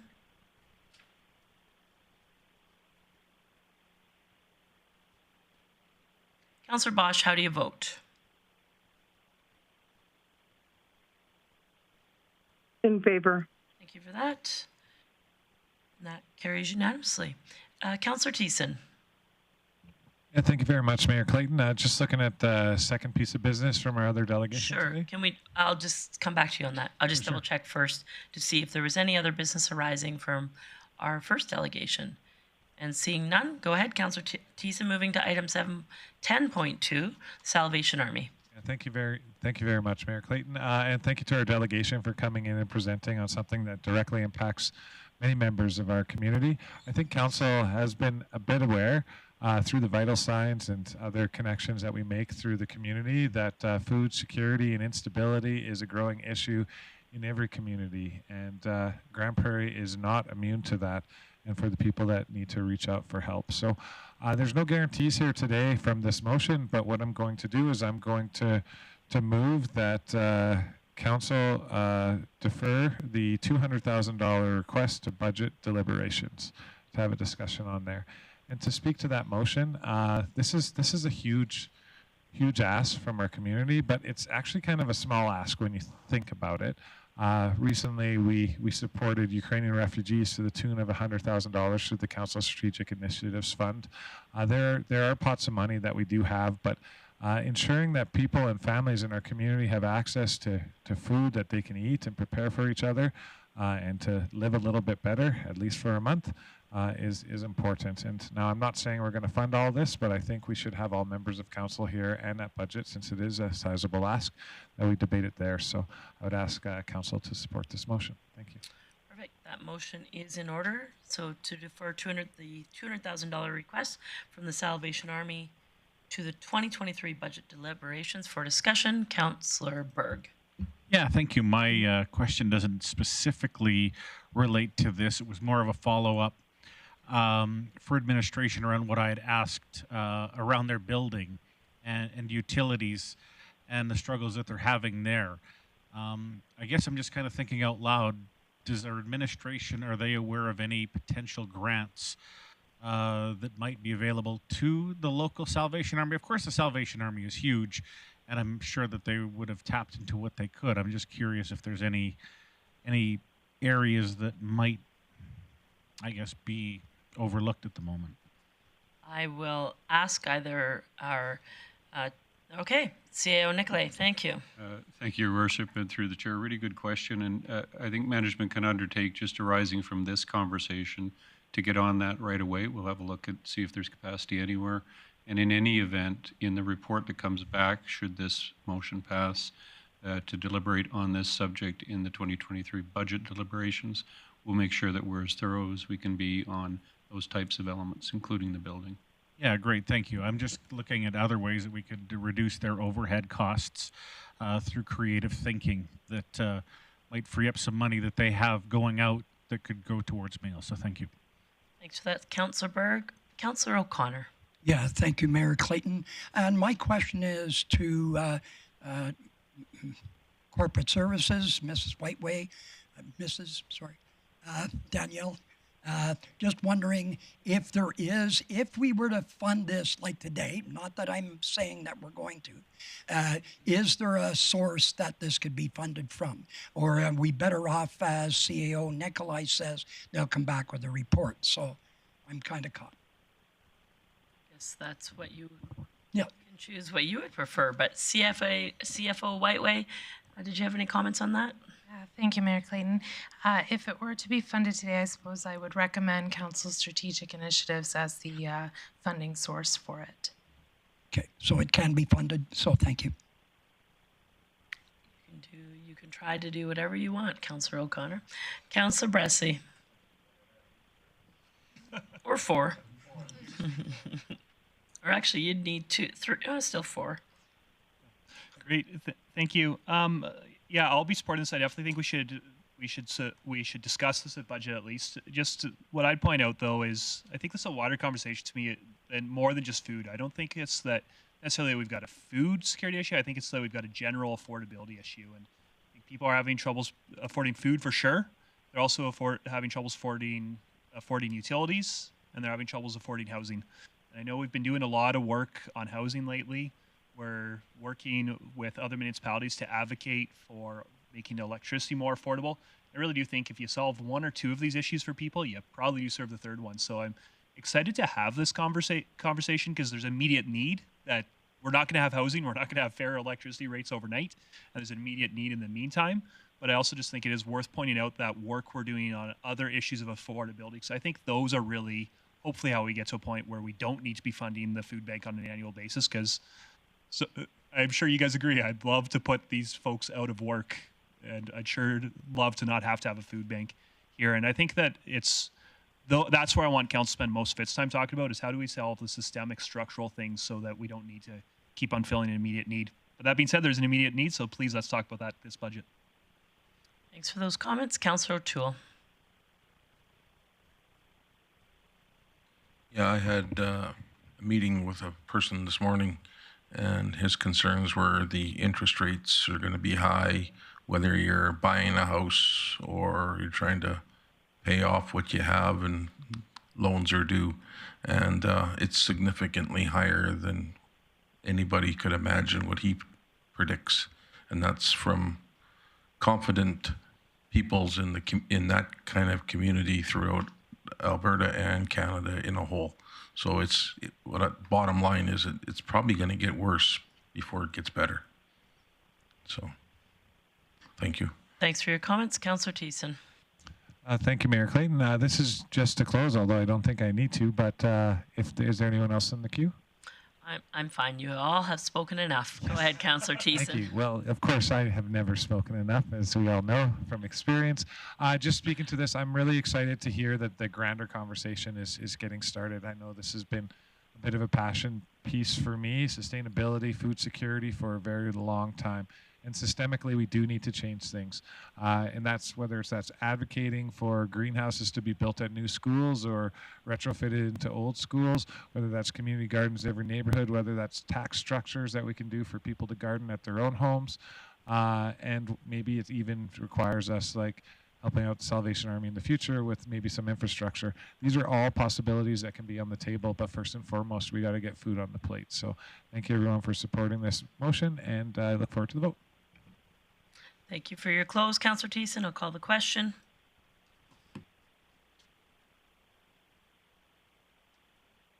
Councillor Bosch, how do you vote? In favor. All right. And that motion carries unanimously. I will check to see if there are Councillor Bressie. Great, thank you, Mayor Clayton. I also would move that, I might need help on the wordsmithing of this, but I would move that council at its organizational meeting appoint a member to the food security committee, and sorry, I'm going to add to that for the year of 2023. And just to speak to this, I think that that's a table that is good as forming. I think it's good to have a councillor at that table. I think it's also important to set expectations that when a councillor is appointed to a committee, it's not the councillor's job to advocate for that committee. It's that councillor's job to bring information about what that committee is working on back to council and help be a information connection. But it's something that I don't think that, as it's a working group, I get a little bit nervous about workload there. But I still think that it's something that would be worth us having a councillor at the table there, at least when it's starting up and making some big changes. I did specifically in the motion say just for the year 2023. I think that it's a committee that if we get involved in through startup and through its initial work, we should have a conversation a year from now about, is that still a place where a councillor is needed, or is that a place that we can back off of?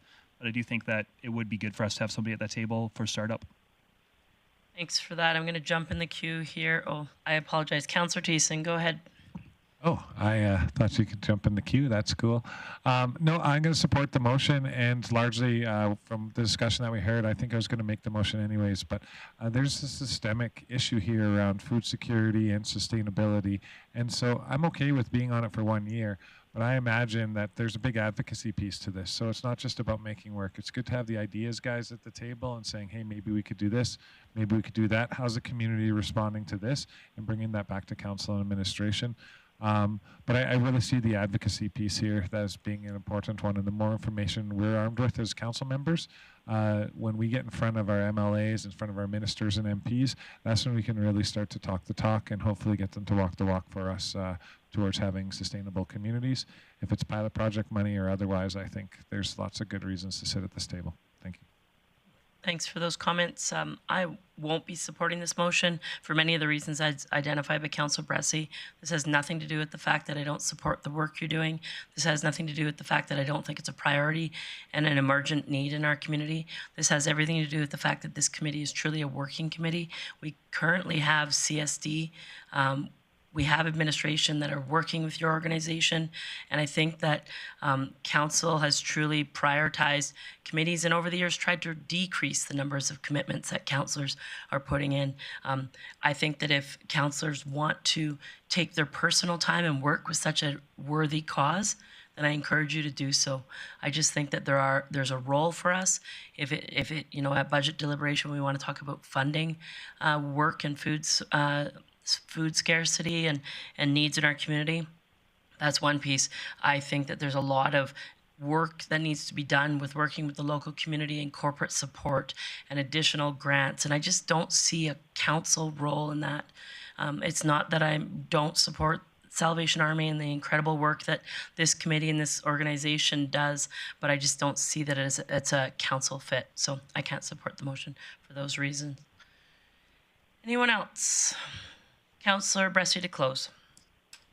Great, thank you. Yeah, and I think the reason why it would be great to have a council at the table is my understanding is that it's going to be drawing up a work plan and figuring out what this committee is going to do. And right, that's why I really specifically put it for a year, because I think that when it actually gets into actually doing work and driving, I don't think that's an appropriate place for a councillor to be, at least an officially appointed councillor. It's very different for a councillor to be there on their personal time. But I think that at that startup, there is just, it's different when you go to something because you're appointed to it by council. There's just that's council saying, hey, we all value your time there. That's there's a different amount of, if you do need to access staff resources to get more information or to help figure out how you can be a contributing member of there, they're just more gravitas in some ways of being an appointed person there. And I think it is appropriate for a councillor to be there at startup and as it's formulating plans, but I think that we should probably be looking at stepping out at the end of 2023, which is why I put that year term on this. So, Councillor O'Connor, that was his close. If you had other business arising, I'll come to you after the vote. I just wanted to comment on. No, but that was his close. Okay, fine. Yeah. You can close all you want then, buddy. Thank you for your attempt. I will call the question.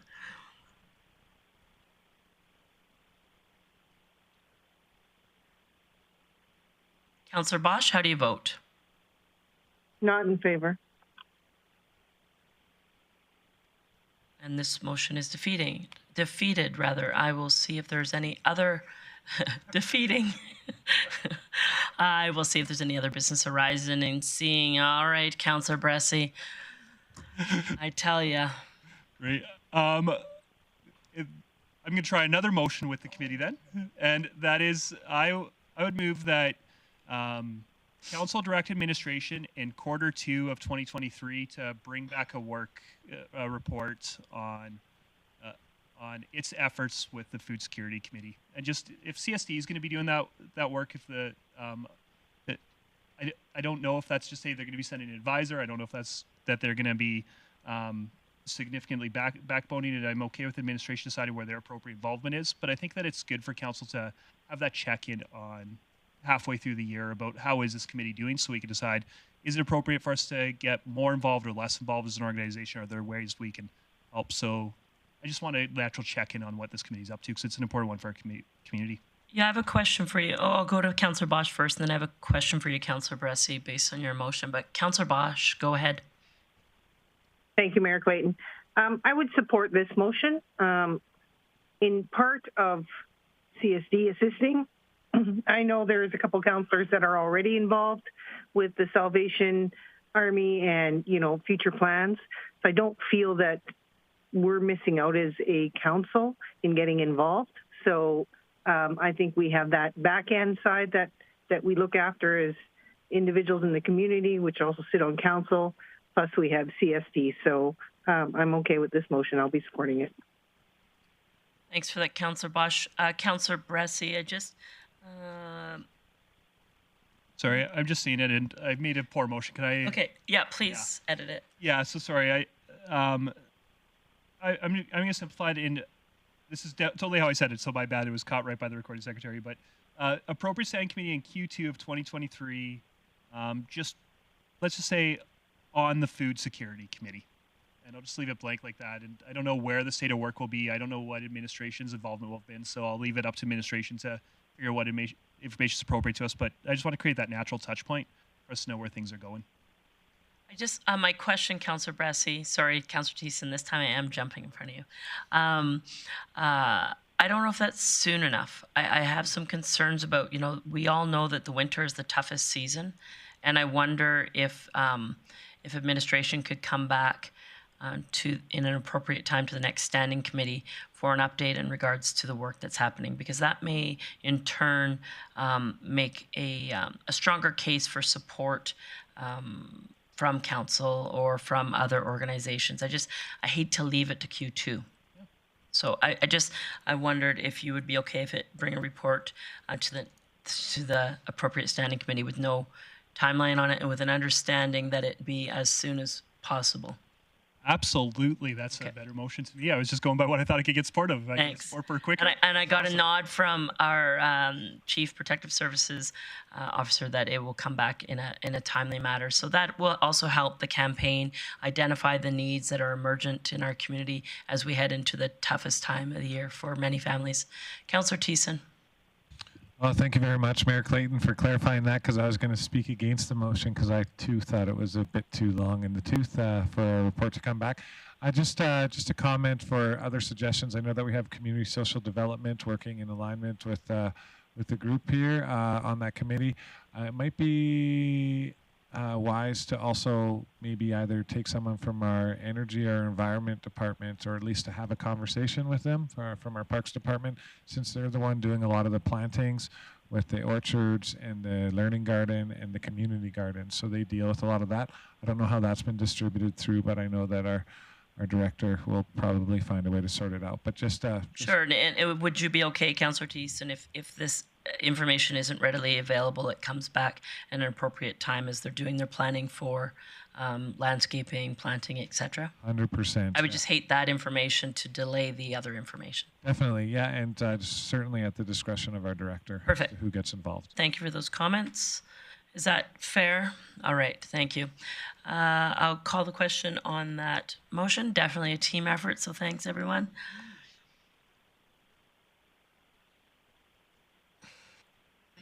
Councillor Bosch, how do you vote? In favor. Sorry, lost my e-scribe voting. No, that's okay. We just love to hear your voice.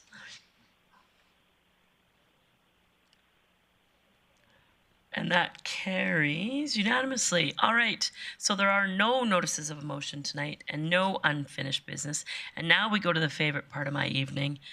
And I look where I really want to start. Councillor Bressy.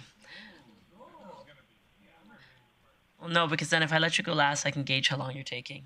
It's all right. Go ahead, Councillor Bressy, with your council member report. Great, thank you. And holy smokes, my handwriting is atrocious. I'll see if I can understand this. A few things that I got to go that I don't think other members of council will. Well, that you might, but not a lot of us were at. Was I got to go to the Ducks Unlimited. They've got they've got an educational and experimental center out at Evergreen Park, and it's the Evergreen Learning Center is what it's called. But what it is they've got a whole bunch of experiments going on. For example, one really interesting one is in a wetland that they're working on restoring. They've planted different types of seeds in different types of seeding medium, and they've flagged them so you can see what grows best. Or they're trying, hey, what size of mulch will have the best state of reforestation? And it's a cool place because it's half science center where they're doing real science to support our local industry, and it's half public education center, so you can walk through and there's some really good signs explaining what's going on. And I had no idea that it was as good to walk through as just an average Joe Schmo showing up as it is. And so I really encourage people to go check it out. And if you have kids, take your kids to check it out. Another interesting evening was Councillor O'Connor and I went to an engagement session by the School of Public Policy on a potential infrastructure corridor through the north, and got to learn more about what that could look like, hear from some stakeholders in the region about what kind of infrastructure needs they're needing. And it was an interesting idea. I think that should be on the city's radar because I think it makes a significant difference to our community if that corridor ever happens. If it's 100 kilometers away from us or 500 kilometers away from us, that has a huge impact on our future. So I think that's something that as conversation progresses, we should definitely be paying attention to and maybe getting involved in. But I'll leave it at those two for this time. I'll stay brief. Perfect. Thanks for that, Councillor Bressy. Councillor Thiessen. Hey, I thought I was going last, so you could better gauge how long I go.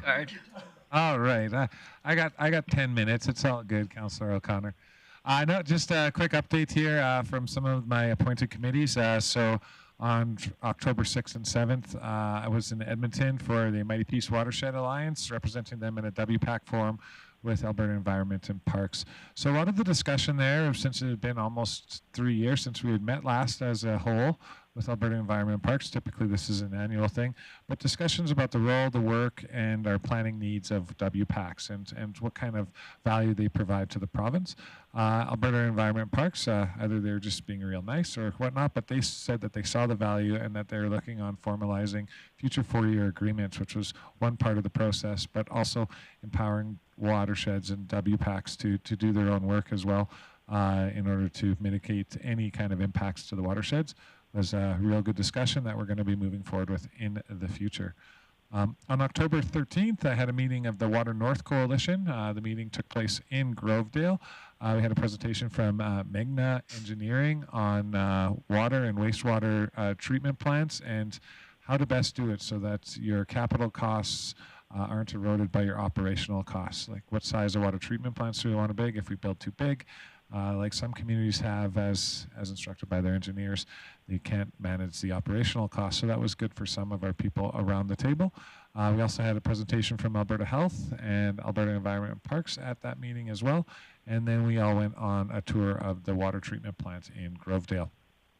Finally, just a couple meetings here. I was able to attend with members of council, I believe Councillor O'Toole and Mayor Clayton, to the 3D Children's Charity Ryan Wagner Award presentation, which went to Whispering Ridge School, which was the highest fundraising school of the 3D Children's Charities, and they took home their second award in the last 4 years for that. So they're really good at raising the money, really good at doing the community spirit, and the best thing about it all is it's kids helping kids, which is a beautiful thing. We're making heroes young here in Grande Prairie. Finally, I just like to throw out a shout out to council and the members that were able to attend in our meeting with Minister Copping. the Minister of Health. MLA Taves and Allard were also in the phone conversation for that. The reason why I mentioned that is this was a meeting that we missed at Alberta Municipalities due to unforeseen circumstances with the minister. This was a catch-up and an opportunity for council administration to ask the very important questions about healthcare in our community and where it can go from here. So I just want to throw out big props to Mayor Clayton, who stood up for the residents of Grande Prairie, our healthcare workers, and for solutions that she was presenting to the minister and our other MLAs. And really appreciate having that voice at the table, steady hand, steady voice, and great leadership. Thank you very much. Thanks for that, Councillor Thiessen. Councillor O'Connor. Thank you, Mayor Clayton. Had fairly busy last couple of weeks. I attended the Interfaith Breakfast. We had a budget engagement session, and one of the highlights was touring the Northwest Polytechnic Bee Diagnostic Center in Beaver Lodge. Say that 6 times in a row. And scientist Patricia Viega gave an outstanding report on the number of bees. I didn't realize there were bees the size of a gnat, and there were many, many bees there, and the research is world class. Went to the Striving for Excellent Awards at the Grande Prairie Public School District. I was totally blown away, especially watching Kevin O'Toole, your grandson? Grandson walked across the stage and he just had a swagger on, a big smile on his face. And I want to give a shout out to Lauren Radbourne for starting this 25 years ago.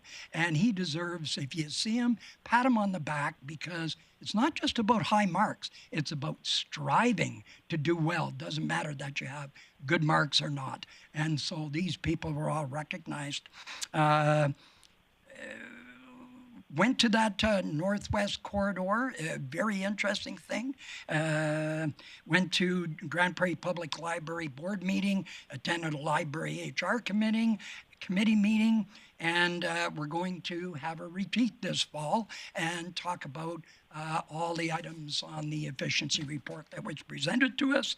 Attended with most of councillors, and Minister Copping had some great news. I think he heard us. And the other great news is Northwest Polytech received $1 million grant that lasts over 5 years to support research agriculture. So it's agriculture, and it's not just about bees, it's about the scientists and the access from across Canada. So thank you very much. Good news for them. Thank you. Thanks, Councillor O'Connor. Councillor O'Toole. I want to express gratitude to the Ryan Wagner participants at the school. I knew Ryan quite well, and he was a kid that, even though he was very, very sick, he always had a smile on his face. So he's a hardworking guy and never ever complained about anything in his life. I was gone for a couple of weeks. I enjoyed 2 weeks with my wife and granddaughter. We celebrated our 42nd wedding anniversary.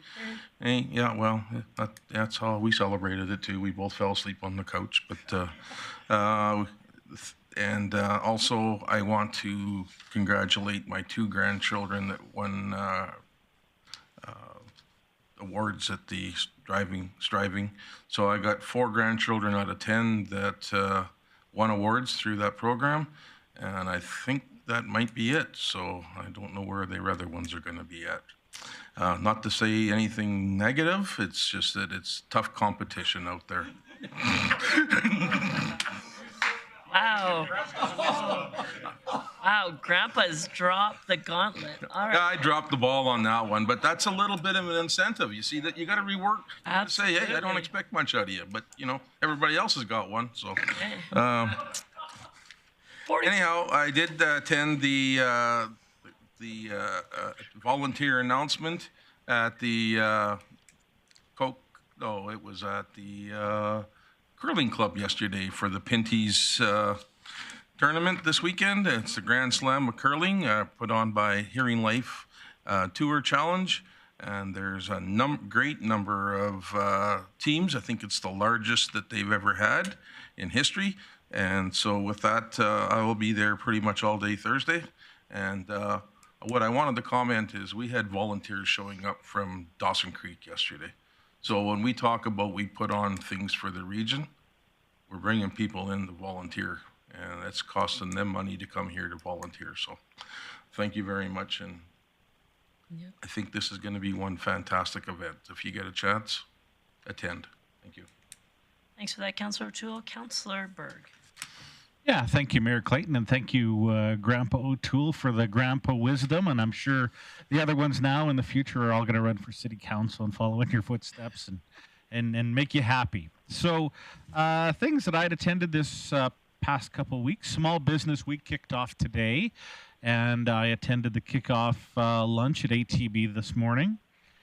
Events going on all week long. Also attended the call with Minister Copping for advocacy around our hospital.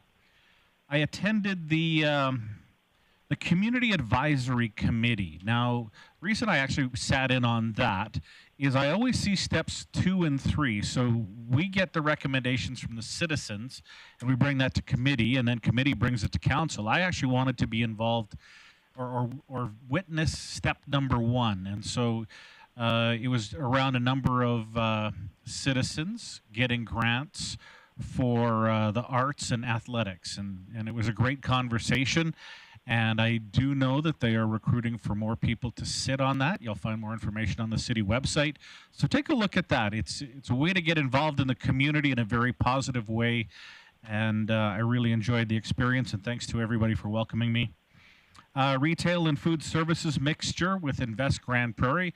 Another terrific event. I believe this is the 3rd or 4th one of these events where we're looking at different sectors of the economy, engaging with the workers and the business owners to find out their successes and their challenges and how we can help them grow and succeed.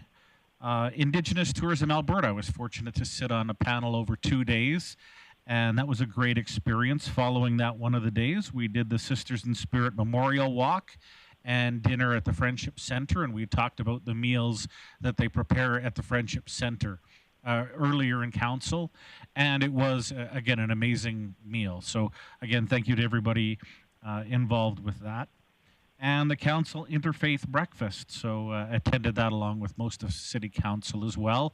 And I had the opportunity to vote on for a city councillor on Saturday, another person to join this wonderful team. It truly is an honor to work with this team, and I know that whoever is elected by the citizens, that person's going to fit in well. But at the same time, we miss John. So thank you. All right, Councillor Bosch. Thank you, Mayor Clayton.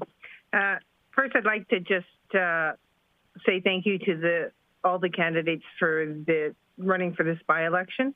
It takes a lot of perseverance and will to want to do something like that. So congratulations to you, and congratulations to tonight's big winner. So I look forward to working with whoever that is. Additionally, happy Small Business Week. I'd like to say that.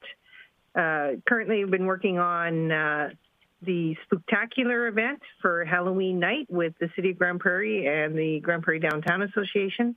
So we're looking forward to putting on a super fun event for all the little ghosts and goblins and princesses out there.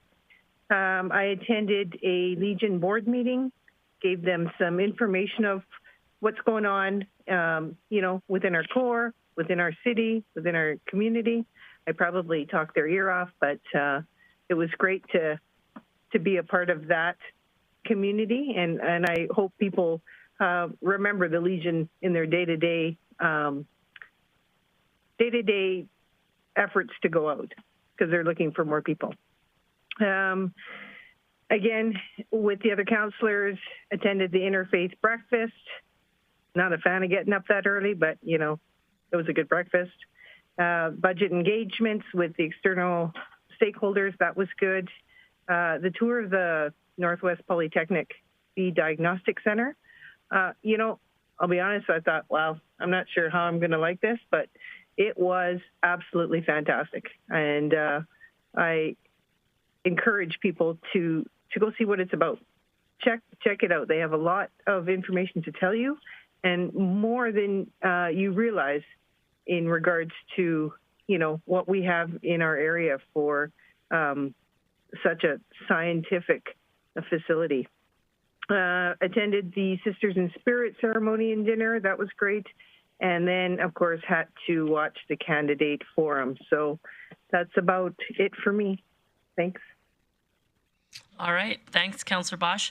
Many of the items that I attended, events that I attended, and meetings I attended were already mentioned. So I'll go through this rather quickly. I wanted to say thank you to our admin team for putting on and helping us host and organizing a great interfaith breakfast. It has been a couple years since we hosted that event. It was a great first new iteration of it, being council's breakfast. I wanted to thank everyone who put the work into that. As well, wanted to thank CFO Whitewave for taking the time to engage with a group of stakeholders in our community and talk about the budget as we had, it was about the last day of public consultation, but it was a great opportunity to reach out to some of our stakeholders. Also had the opportunity to introduce an MC and attend the announcement by Minister Armstrong Hominack, which was a great addition to our region in regards to financial support for sexual assault victims. Attended the Northwest B Diagnostic Center tour with many of my colleagues, as well as read the proclamation for the Sisters in Spirit Memorial Walk and Candlelight Vigil.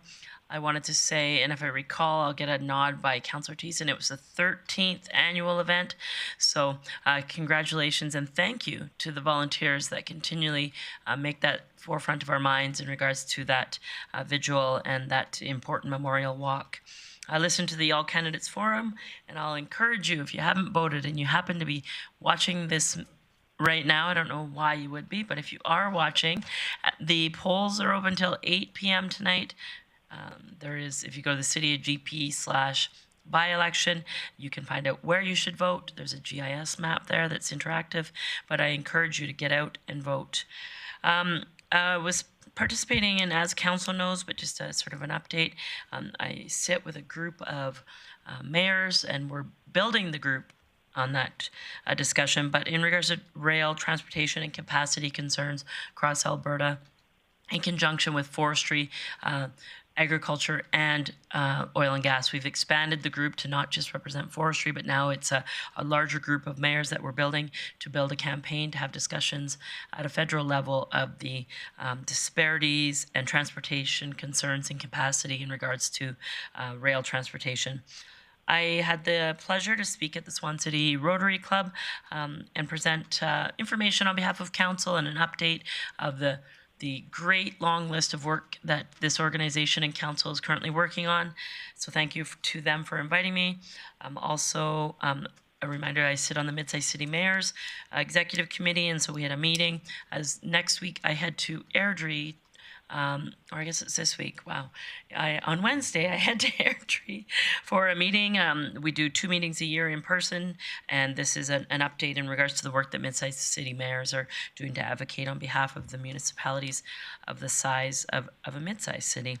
Attended the 3D Society with my colleagues and the retail food mixers. Again, big thanks to InvestGP. These sector-specific events, I think, are a great way for us to engage our community, to get into sort of rooms that we normally may not be in. It brings people to the table into conversation that sometimes don't engage when it comes to City of Grande Prairie engagement opportunities. So this really gives us first-hand conversations with different sectors, and I think this InvestGP-driven event and a lineup of events is really valuable. Attended the Northwest Polytech research announcement, and as mentioned, $1 million for them to broaden their horizons in research and spurring off into agriculture, which we know is such an important sector in our region. Had the opportunity to bring greetings at the Sedulous Women's Annual Retail Conference, which is organized and ran by somebody many of us know, an Ejibola. It's her organization. It's a great online virtual conference, and so I attended a couple quick sessions and brought greetings on behalf of council, as well with Council Bressi. Attended the Wapiti Recreation Trail Advisory Committee meeting. And for those of you who are interested, this is a group of stakeholders, elected officials, and Alberta Environment and Parks, where we have discussions on sectors of the Wapiti corridor that have been identified as certain areas, what their needs are, the trail management, the future growth and opportunity in that Wapiti corridor. It follows up on some of the work that I know Councillor Thiessen did, I think your first term, but it's a new expectation and discussion from Alberta Environment and Parks. Then on Friday night, had the opportunity to present the player of the game at the women's volleyball game at the Northwest Polytech. It was a great opportunity to be there as well with President Justin.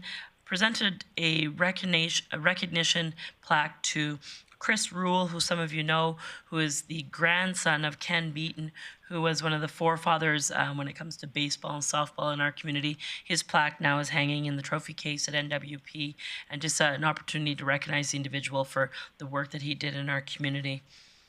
Then on Saturday, I brought greetings and did the ball toss at the first game of the annual Grande Prairie Filipino Basketball League. It's a winter league. If I recall correctly, there is 6 teams that are 35 and over, and 8 teams that are in open category, so 14 teams that play throughout the winter across our community. So congratulations to that group of individuals who organized that league.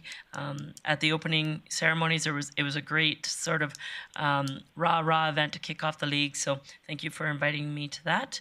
And with that, I'll end the meeting adjourned, and enjoy the rest of your day. And like I said, you got about just less than 3 hours. Get out and vote, exercise your right, and thank you for joining us tonight.